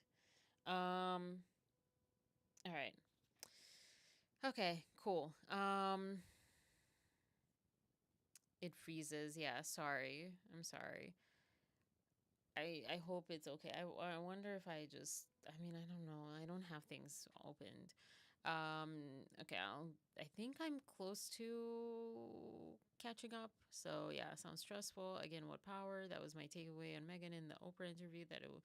And in the doc, even more. He has still titles, the power of position and place in the world that can get things done for good or ill. Harry could have done some good. Hopefully, still can. But I thought the Queen took things off him. Also, oh my God, I want to like respond, but I also want to get through this and talk about my little tiny little bullet points. Um, what did I say? What did I say at the beginning? I don't think anyone was on here when I said that, but I think I wasn't muted. But I said like, oh, this will be a short one, and here we are, 2 hours later, almost. Okay. So yeah, she stated their titles were threatened. He's doing fine. The issue he's been fighting for a security detail when he visits the UK, because his U.S. security aren't allowed to carry weapons. As a woman, I find hard right women try to restrict their own power and freedom. Just think you have to think very hard before giving away your power and status. Still has his position in the world. In fact, he has more reach because, okay, yeah. Gosh, P, we're like two walnut house, two two minds that think alike. Just keep saying things like, "Oh, I said that." Still has his position in the world. I meant issues that help the public at large, public service, not getting free security. Um, Meghan did philanthropic work before Harry, and they continue to help people. I subscribe. Oh, thank you for subscribing. My mouth. I had such a chat with you and P. Yeah, yeah. I was thinking of doing one of these a week where it's literally like nothing's on the table. But the thing is that I come on here and so many times it's like no one's on yet. And today, especially, I thought, oh my gosh, is my video not getting like signaled like, hey, it's live? Like so many people have said. But yeah, so I'm like, well, but I can still do that. Just show up, work on other things until someone comes in. I don't know. But yeah, I enjoy this so much to like talk and brainstorm you know. And also, this has been like a really fun discussion where we're not exactly seeing it on the same side, but it's cool. I meant issues that help the public. Okay, sorry. Doesn't own public service and philanthropy. Just read that text. Philanthropy. Yes, I said it. And also because I do want to highlight this, that is true. Like, um, yeah, I'm not saying they own public service, but I know it's a big deal over there, massive deal. But that's I was right. They are called the firm. I thought that I was like just making that up because that's how my brain was like, oh, we don't know the word, but this is like a similar word. But yeah, thank you, P. Um, yeah, I think people do massive philanthropy work anyways, and they can. And, it goes back to the toxic positivity article on Justin Baldoni, where they were saying, like, what good can it be if he's taking pictures that he's doing good? And the Royals pretty much kind of are always highlighted, like they went here, they went there to do this, to speak to these people. And it's always like just seeing, smiling, shaking hands, being understanding, or learning or being a part of this other culture and this and that and blah blah blah. I don't think it's one or the other at all. And I think my personal belief is that he's might have even more freedom to do a lot more now. And just because he might have less money, which I don't think it's like, it's not, it's his to do what he wants with it, however much money or however little, versus with royalty. Like, I believe, people correct me if I'm wrong, that it's kind of like any business where you kind of have to be approved. Like, oh, you can't just go here. You can't just do this. You can't just give these people this or whatever. Not necessarily because it's, they're like trying to do bad, but because it's a business and like, well, there's a budget, there's like all this stuff.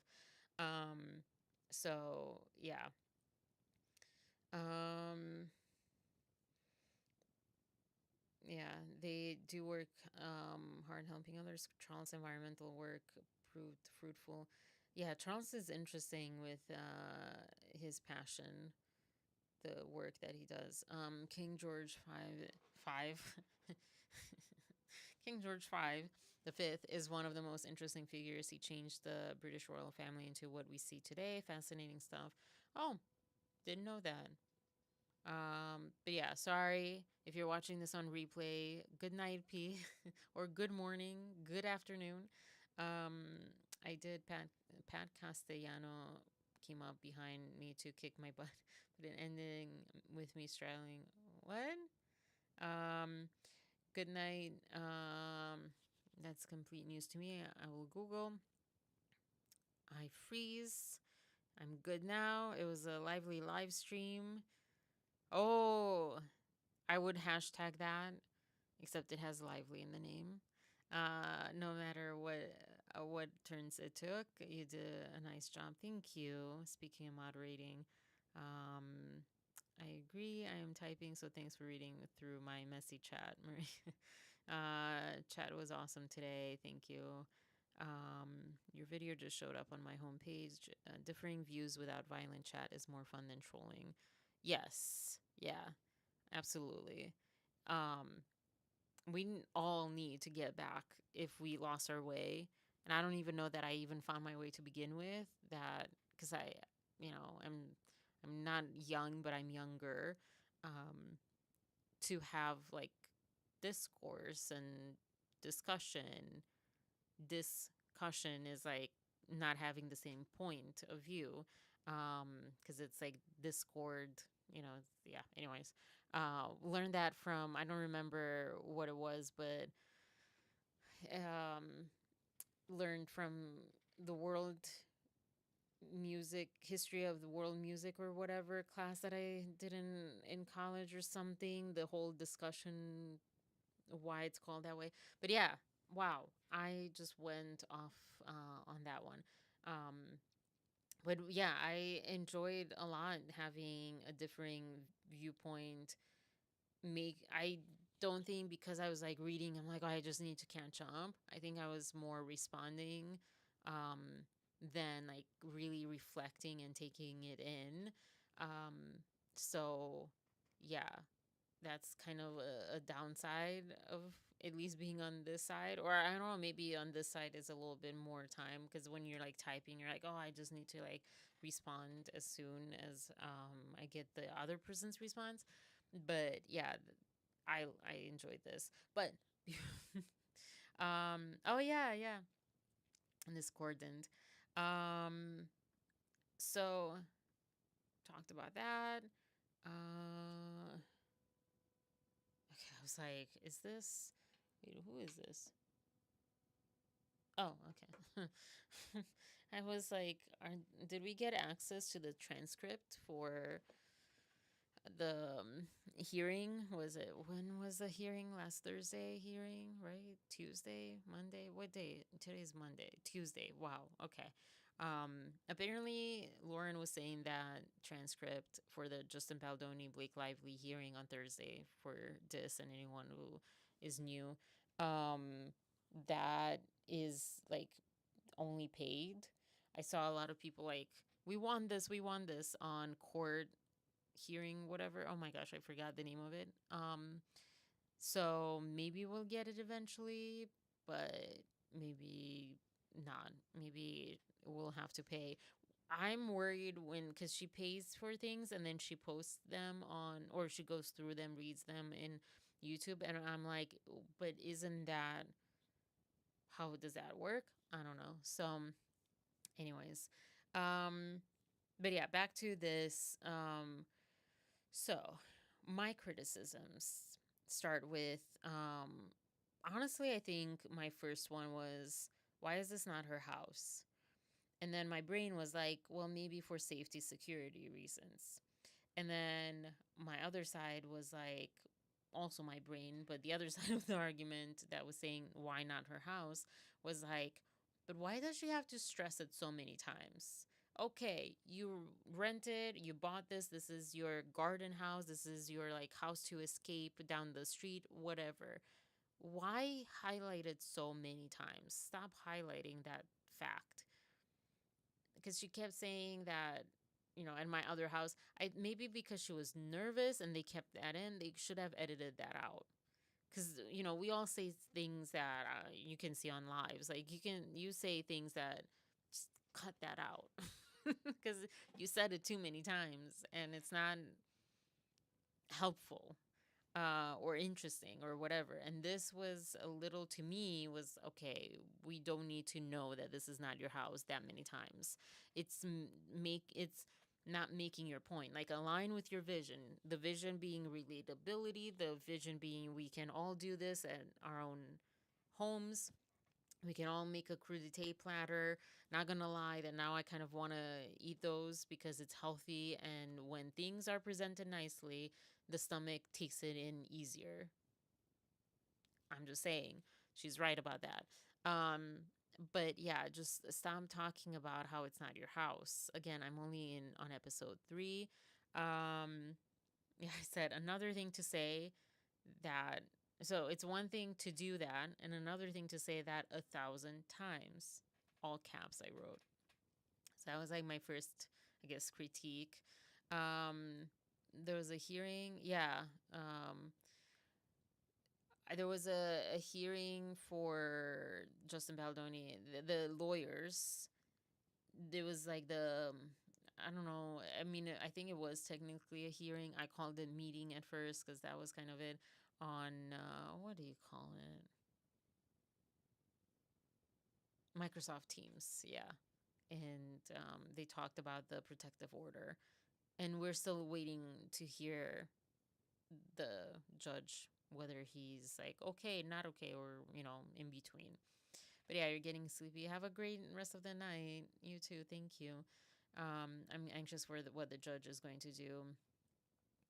I'm not. I got with, I don't know, the last week or so, I just got into like just ride the wave, just do what, for me to do what I can do. Also knowing that, keeping in mind, keeping, that door not completely locked. I don't know why I put it here. Um, as far as, things might come out that are damning for Justin, and, we might change our minds 180 or not. It doesn't seem that way. I'm not saying that it will be that way. But as far as these hearings and decisions, I was anxious, I guess, before listening on the meeting, the hearing.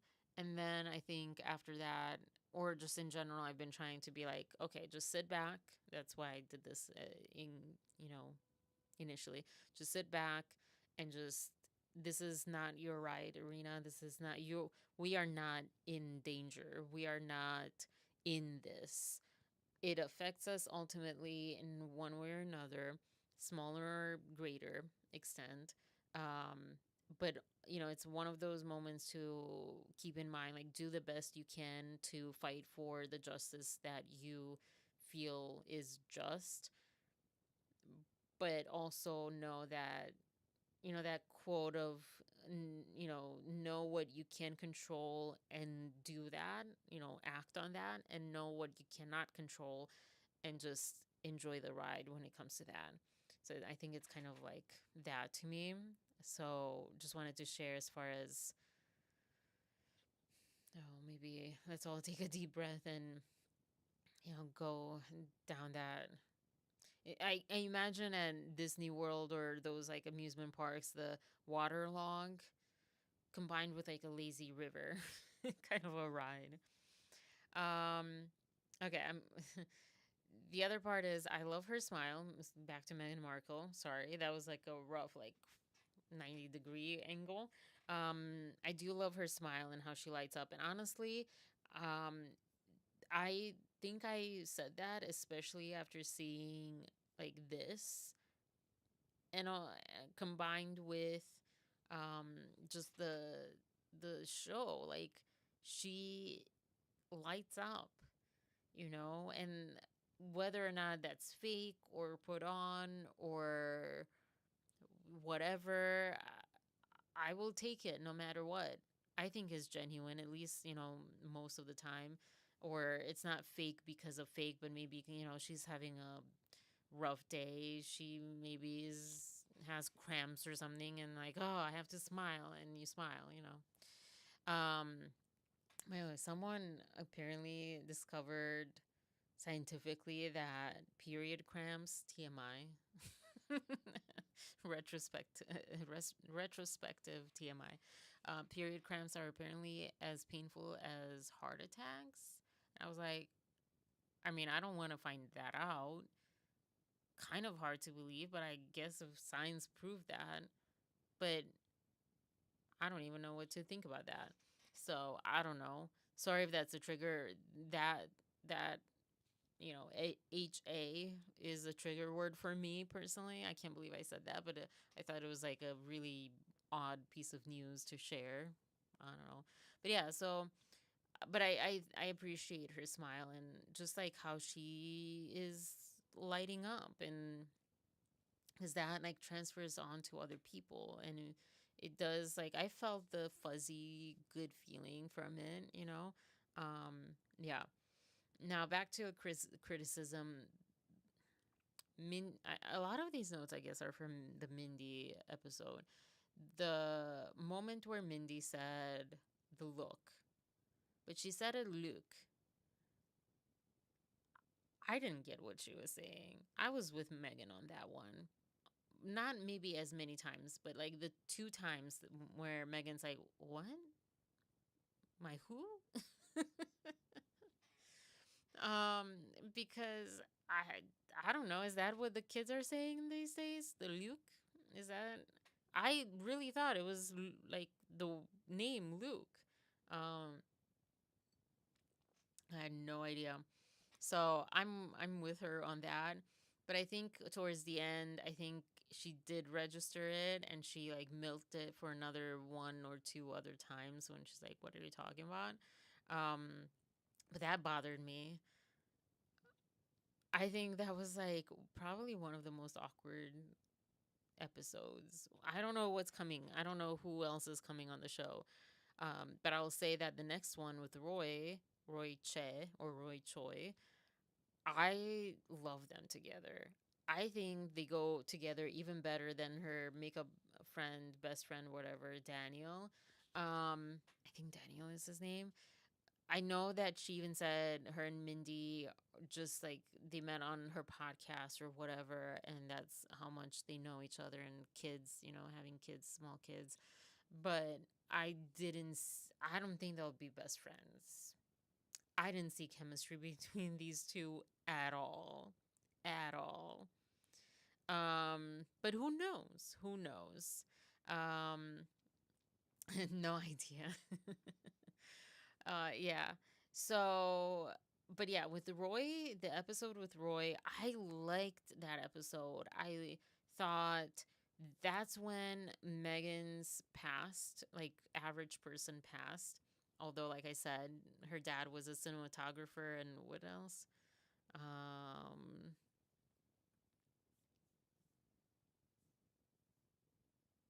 a lighting director and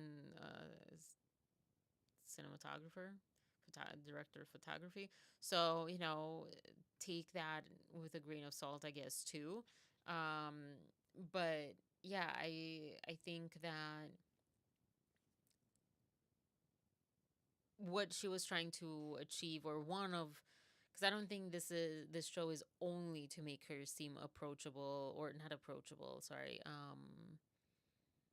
What's that A word that people keep talking about? um like not average, but like you and me. I don't think that's like the main or the only reason that she did this show, because she did the TIG, her blog, I guess, with all sorts of different recipes and things as well in the past. And yeah, but I think there's more to why she did this show. But in this episode with the chef, Roy Che, I think that shown the most. Relatability. Why did I say A? Relatability, right? Yeah. They just like they knew LA. They had grown up in LA, to not together, but they knew kind of the LA things, and it came up, and just the personalities I think matched with them as well. The other part, I talked about that part. The other part that I will say is that, okay, I'll leave the bad part right at the end. I have one more before that, saying that find ways to show up for each other. She said this, I believe, in this third episode, that this is what she intends to do with this like show, or what she's doing on the show, etc. Is like finding the ways to show up for each other is what people should do in a couple. And she talked about how her and Harry date each other, or they vow to date each other. And that's something that I heard from other couples as well, and it's admirable. And But yeah, showing up for each other, I don't think that should be like a whoa moment, but I think it is. I'm not doing, I think, a very good idea of explaining what she said because I should have done more of the quote. um, yeah, and wait, did I have something else to say to that? I thought that I did. Show.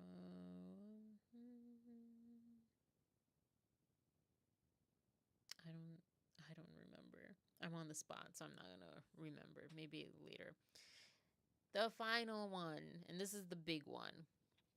It's like kind of like a however, as much as I liked and as much as I disliked, the thing that struck me the most almost was the feeling that I got watching this, the way that this show made me feel about myself.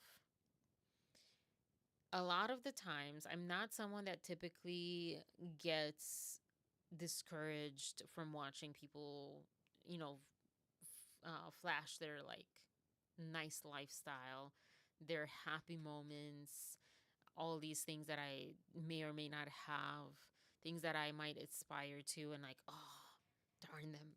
Excuse me. Like, it makes me feel so bad about myself because I don't have those things. I'm not typically that kind of person. And this type of content usually inspires me. And I remember what I was going to say because there another part of the conversation online against Meghan and this show is she talked about feminism and specifically referencing a woman shouldn't be in the kitchen in one of her speeches back in the day. And then now she talks of she literally is that housewife sort of look. That's what she's presenting with this show is cook and the Martha Stewart of it all. And I want to say, A, fair point, internet, fair point. B, people also evolve. You are not necessarily like your that activist mindset. It can be good, and you might just be like, well, yeah, that's a good idea, but then I don't know, it's too much work. Or it can be good, and you might find yourself in a situation where, like, oh, well, but there are exceptions and I'm in one of those exceptions. Or it can be, not that good, just an extreme version or like a sort of wow factor of if you say it that way, people are going to be touched. And maybe the needle will move towards a more equal world for women. But it's like an extremist view that is not exactly true. And one of the things around feminism is as it has evolved and grown, a lot of women say, but I do want to stay home, or I do love to cook, and I shouldn't love to cook because that's not feminist of me. That's not being strong enough or whatever. Um, and so all these things, maybe she, you know, evolved past that like strong stance of that extreme idea of like, or maybe she the other part too, am I on D now? So option D is that maybe there's more context to that clip because I only saw that one little phrase pretty much in the clip, comparing then and now. And so maybe she was saying more context to it that could be useful, to say, oh, well, yeah, she said that, but, sound bites sometimes lie or they paint a different picture. I don't know. I don't know. I don't know how to feel about that. I still have to keep watching. But the one thing is that she always loved this stuff. And even when she was saying that, so it has to be somewhere more like, it shouldn't be an extremist type of take on feminism, which she said initially in that video a while ago in her speech, and that women are open to express themselves through doing like cooking and things and whatever. I also think that it probably changes when you have kids where, you know, you these kids didn't treat you unequally like men or, the societally wise, not your partner necessarily or even your family. but they're just kids, and you want to be there for them, and you want to do anything and everything for them sometimes, and some parents don't, and some moms don't feel that way. And but for the moms who do, like, they, it just like might come as just a different chapter in your life, that you love these things. But again, she loved these things before as well. She was always a foodie. She was always a foodie. She talked about it. I think even, was it about, like, in an interview about Suits, or like her own character, or maybe it was an interview saying that, like, like, the character became a foodie because I cannot pronounce that word for the life of me, because of her being that, or what a coincidence, I forget. But she was always into food and so curious about food. And in this Netflix show, she talks about how, certain recipes she's known, and certain recipes she's like, I just found this out, last night. um or like, recently I just figured this recipe out, or, so. And with Roy Che, or Roy Choi, um he taught her recipe. So I think it's just like an exploration. I don't know. I think that's, we're doing too much when we're criticizing that part. But I think it's also a good conversation to have, because some people might not understand that you evolve, and you understand that there are nuances to life, that also you grow, and who you once were, and that, like, young, like, no, it should be black and white, it should be, this or that, it should be just like, one or the other. um and then you grow, and you're like, oh, okay, well, there's different circumstances, and also, like, oh, I actually like this, and blah blah blah blah. Anyways, so yeah. But to wrap up, sandwich of this last thought, to wrap up my thought that I had began, I'm usually inspired by this content, but this did not leave me inspired, or hopeful, or energized, and that ooey gooey feeling, like, oh, I feel comforted, and I feel um, seen or appreciated, or whatever that kind of content, that feeling, you would describe that feeling. And instead, it really made me feel bad. It made me feel very discouraged. Encouraged is the word that I was trying to say, with comfort and stuff. It made me feel very discouraged. I don't know why. Maybe it was just when I was watching it, maybe it was just me on that day that I had started watching this. I don't know. I'll see if I feel that way by the end of it. But that's how, that was surprising to me, that I felt discouraged. I felt hopeless. I felt like, oh my gosh, I'll never get to enjoy the birds singing as I'm cooking in the morning, focaccia or whatever it was. I don't even remember. I don't even remember. But she says in one of the episodes something about the birds singing, how she loves to hear them. And just like, I think in that moment, especially, I'm like, I'll never be able to enjoy a slow lifestyle. And it's not so much about money or celebrity, because on YouTube you see a lot of people like, I decided to go in the woods and have a slow lifestyle, or there's, people that have YouTube channels to, that are quiet, or they talk just very calm and very soft. And it's all about slow living. So it's a whole movement, or sub movement, whatever. And those are not rich celebrities. But yeah, something about it just made me feel like I will never have that. I will never have these things that make life. And again, maybe it's just being in this moment, and maybe it's also how she's presenting it. I know that there are moments where, yeah, I just feel like something about her, how she speaks, feels over the top and forced. Maybe you can say even fake. Not all the time.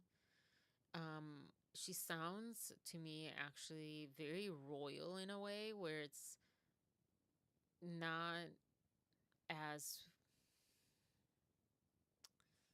not like this. Not as imperfect. But also I think what gets to me is that kind of like how sometimes parents speak to their children. It's like overly like, "Oh, look what you did. That's so wonderful." That kind of thing. It's also why I felt that I couldn't work with children, be around children. I feared I might. Well, my grandmother said that she didn't like children before she had her own children, so it gave me hope on that front because I did want children. I still do. Um, but I was like, oh, maybe I can't have children because I hate that kind of talk. Like, oh, you're so cute.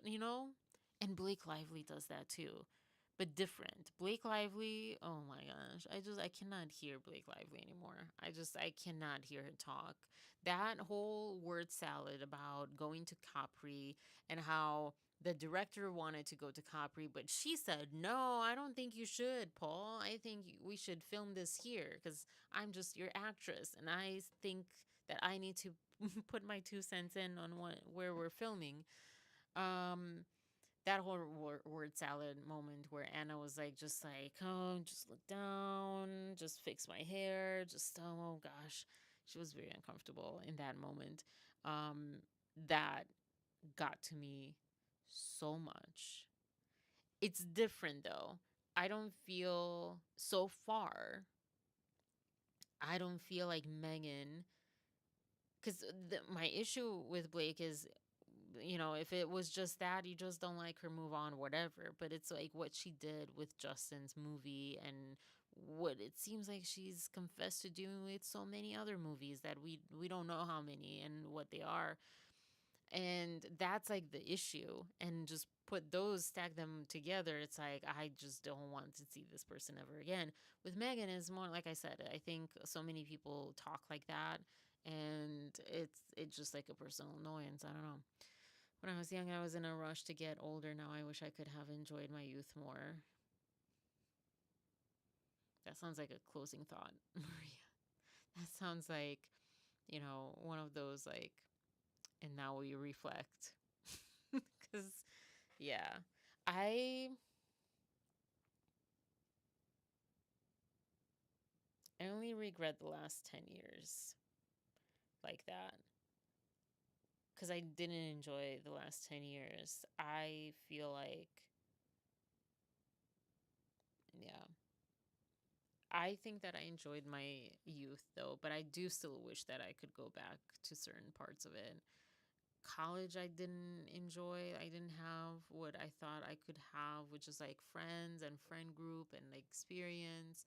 Um, and I made an Easter egg, something standing up to the bully. Is that what I was sharing? Maybe I shared it. I think I was sharing it before anyone came on. Maybe pull that up again. Um, from Donna.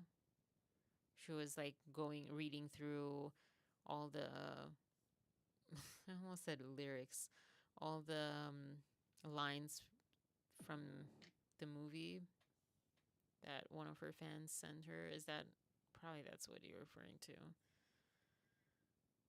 Or was that on Anna's like Instagram or somewhere? But yeah, um,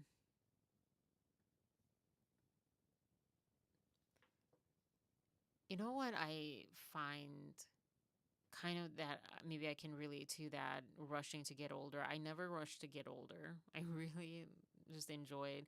I was excited to get older. My mom was like, "Oh, gray hair, blah blah." I'm like, "No, like it's awesome that you get to grow old." Um, but now that I'm almost 40, and because of the last 10 years, this is the first time in my life where, and last year I feel like it was this way too, where I feel like I dread when people say like, "Oh, the big 4-0 is coming" or whatever. I'm like, I don't know, is it coming, because I've not done anything so far. Like, I'm, my life is not ready for that. It's the first time that I'm hating or even like putting that much emphasis on turning a certain age. And speaking to you now, I don't feel that way, but generally I felt that way lately, that I'm like, oh no, 40. Oh no. I think a lot also because of the children component. Like, you only have so much time, and I don't know how much time I have because I don't have the money to figure out how much time I have or to save the time that I do still have. um, but yeah, I think just because of the last few years where it's like it was all on pause. And I always expected to get to 40, to have my gray hairs, to have the wrinkles and just embrace them and just enjoy them as another, part of life, another chapter of my life. But this year or two, last 2 years is like when I'm like, no, slow down. I'm not there yet. And I haven't done what I could have done with the last few years. So, yeah, video someone recorded.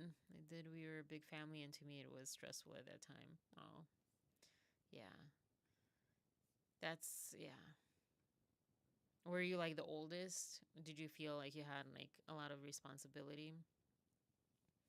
Been totally gray since I was 15. That's cool. Well, I mean, I don't know if you like that or not, but I think it's cool. I don't know. Middle. Middle. Okay. So this is what here on kind TikTok. of like, what's his name? Anderson Cooper, middle child. Yeah, but as far as like the totally gray, like Anderson Cooper, like that, all gray, all white, that's really cool. Um, Middle child of a big family.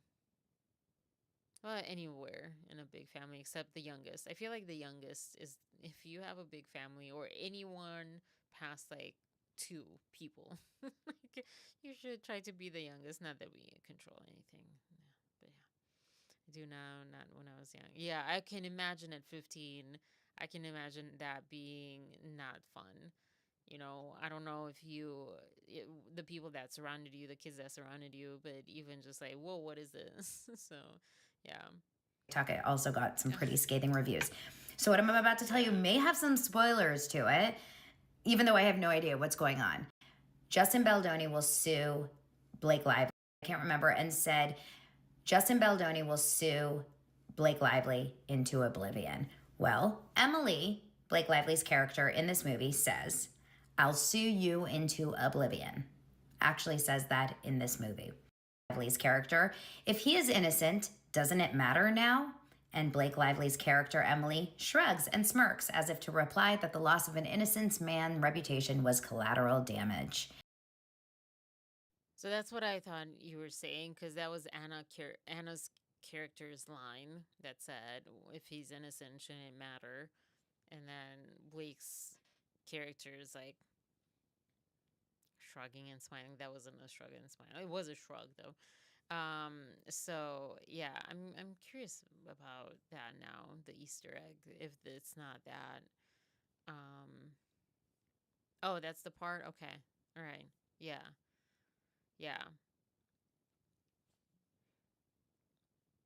Yeah, she covered things that this person said were interesting coincidences, I would say. Um, yeah, I wonder if this person's working for them, making us want to see this movie. Because now we're like, oh, I want to see more. What else was said? She said she would have stabbed her bully. Oh, okay. That's what Blake's character said, to which Anna replied. I said this when I was like sharing that. Like, if this is truly what she did, kind of like Nice Bull with what's his name, they need to get away from us. They need to get off our screens, because we're supposed to be over here adults, not 80-year-olds who use our platform to bully other people, to take vengeance that we think is owed to us, and all that stuff. And yeah, it's hard for me to say that without seeing where this was filmed because, well, okay, I said that more so about I'll sue him into oblivion and I have a bunch of lawyers and whatever. Um, as far as the correlation between what Brian Friedman said on Megyn Kelly's podcast in January and then what she said in this movie last March to June or whenever they filmed. I feel like that has to be a coincidence. That's just odd unless Brian Friedman saw the movie, but that's not that doesn't make zero sense unless it was like something else communicated by Blake. I don't know. But yeah, the rest could be Easter eggs. The rest could be like just getting her vengeance through the characters. Oh gosh, isn't that so stupid? Not stupid, but just mean, unnecessary. And I hope it goes with what is happening with the whole world politics type of things. Like, I hope this is just the bad, just trying to hang on because it's losing its grip. I hope this is also the case with people like Blake and Ryan. Not with them as people, but with this type of antics and things that they've done and are doing. That is just like it gets worse before it gets better. You get that last fever spike before your fever stops. Your like viruses and things just like they just put all in because they know they're losing the battle. I hope that's the case with Blake Lively, Ryan Reynolds, anyone who does things like this with the government stuff, with the world stuff, anyone who's like about fighting and killing people. And I don't know if I'm supposed to say that on YouTube about, destroying and all this stuff. Like right now, they need to stop and apologize and move on. Yeah. Yeah, yeah. Some in a way I'm also starting to think like I'm not even sure that an apology is like good enough at this point. Um but yeah, I posted on my Instagram and this whole thing with I guess we're now doubling tariffs on Canada. I'm like, so making America great again means destroying America. We're destroying the Black Lives Matter street decoration, whatever. Sorry, I don't know, the details of that. I saw it. We're destroying that for what reason? What does that do to you? That's just a symbol. Like what that is doing is just a symbol. Like we're destroying you. We're taking you cannot feel safe with us. That's all it's doing. It's sending a message because it's a painting on the street. It's a plaza. It's like nothing that does any harm to you when you have like this war, two wars going on, and more little ones or however little and small around the world. Like this does nothing. That's what you're attacking. That's what you're like tearing apart. Doubling tariffs, putting tariffs, lying about what the tariffs really mean and what they do. All these things. It's like so it's becoming more clear that it's just a complete systemic destruction of America.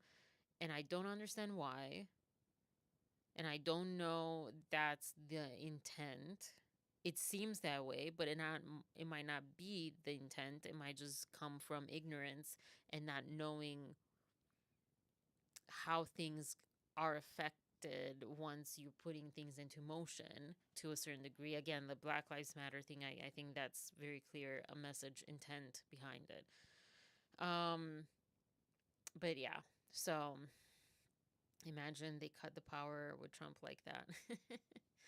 So heard that, yeah. So, what I heard is, um, Michigan, Pennsylvania, or some parts of Pennsylvania, Wisconsin, their power comes from Canada. I Part of me is like, okay, cut that power to these states or whoever. Let's see these people how they'll like that and what they have to say. You know, I think it's a matter of the people feeling, because with the Black Lives Matter thing too, I was thinking like the people that voted for him in all of these different places, whether you're in a certain state or in a certain demographic, um, the people understanding what he was saying, that they said, oh, he's just saying that. That's what I feel like is needed. Because I think not just remove the whole Trump situation, remove him being the like topic, because it's almost not even about him. Again, I think it's like this whole thing where we all have to understand that we have the power together and that what we do matters and affects us. And it doesn't just affect our other, the neighbor. What affects our neighbor affects us too. And I think maybe we're in this life lesson, where we've not learned that. We've kind of gone away from that, further and further away. And maybe we need to understand that on our own skin, that no, we're all connected, we are all one. And we cannot ignore and just like attack someone else, because that attack also comes back to us. So maybe we'll see.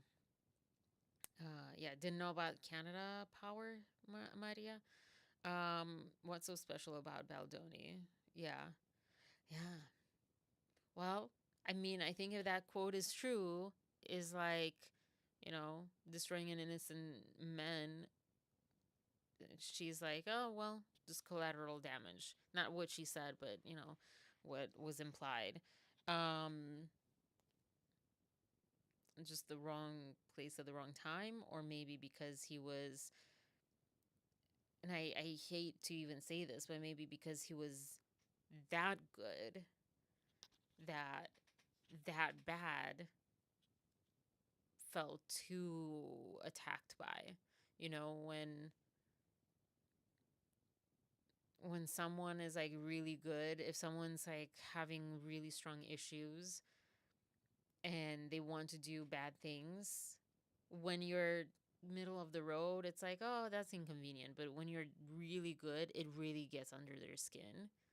It's like, no, we need to take this down, because if this person is truly allowed to be in this same space that we occupy too, it'll make us look bad, because we're not that evolved, we're not that enlightened, um, or just even not even looks, but to themselves, to people themselves, it can feel like a threat. So maybe that's why. But it seems like he was just, at the almost like at the wrong place at the wrong time, but maybe he stood up to her more than others, or maybe because they thought he didn't have as much power as like someone like Paul Fike, and she just got a little too courageous with her tactics, and is blowing up in her face. I don't know.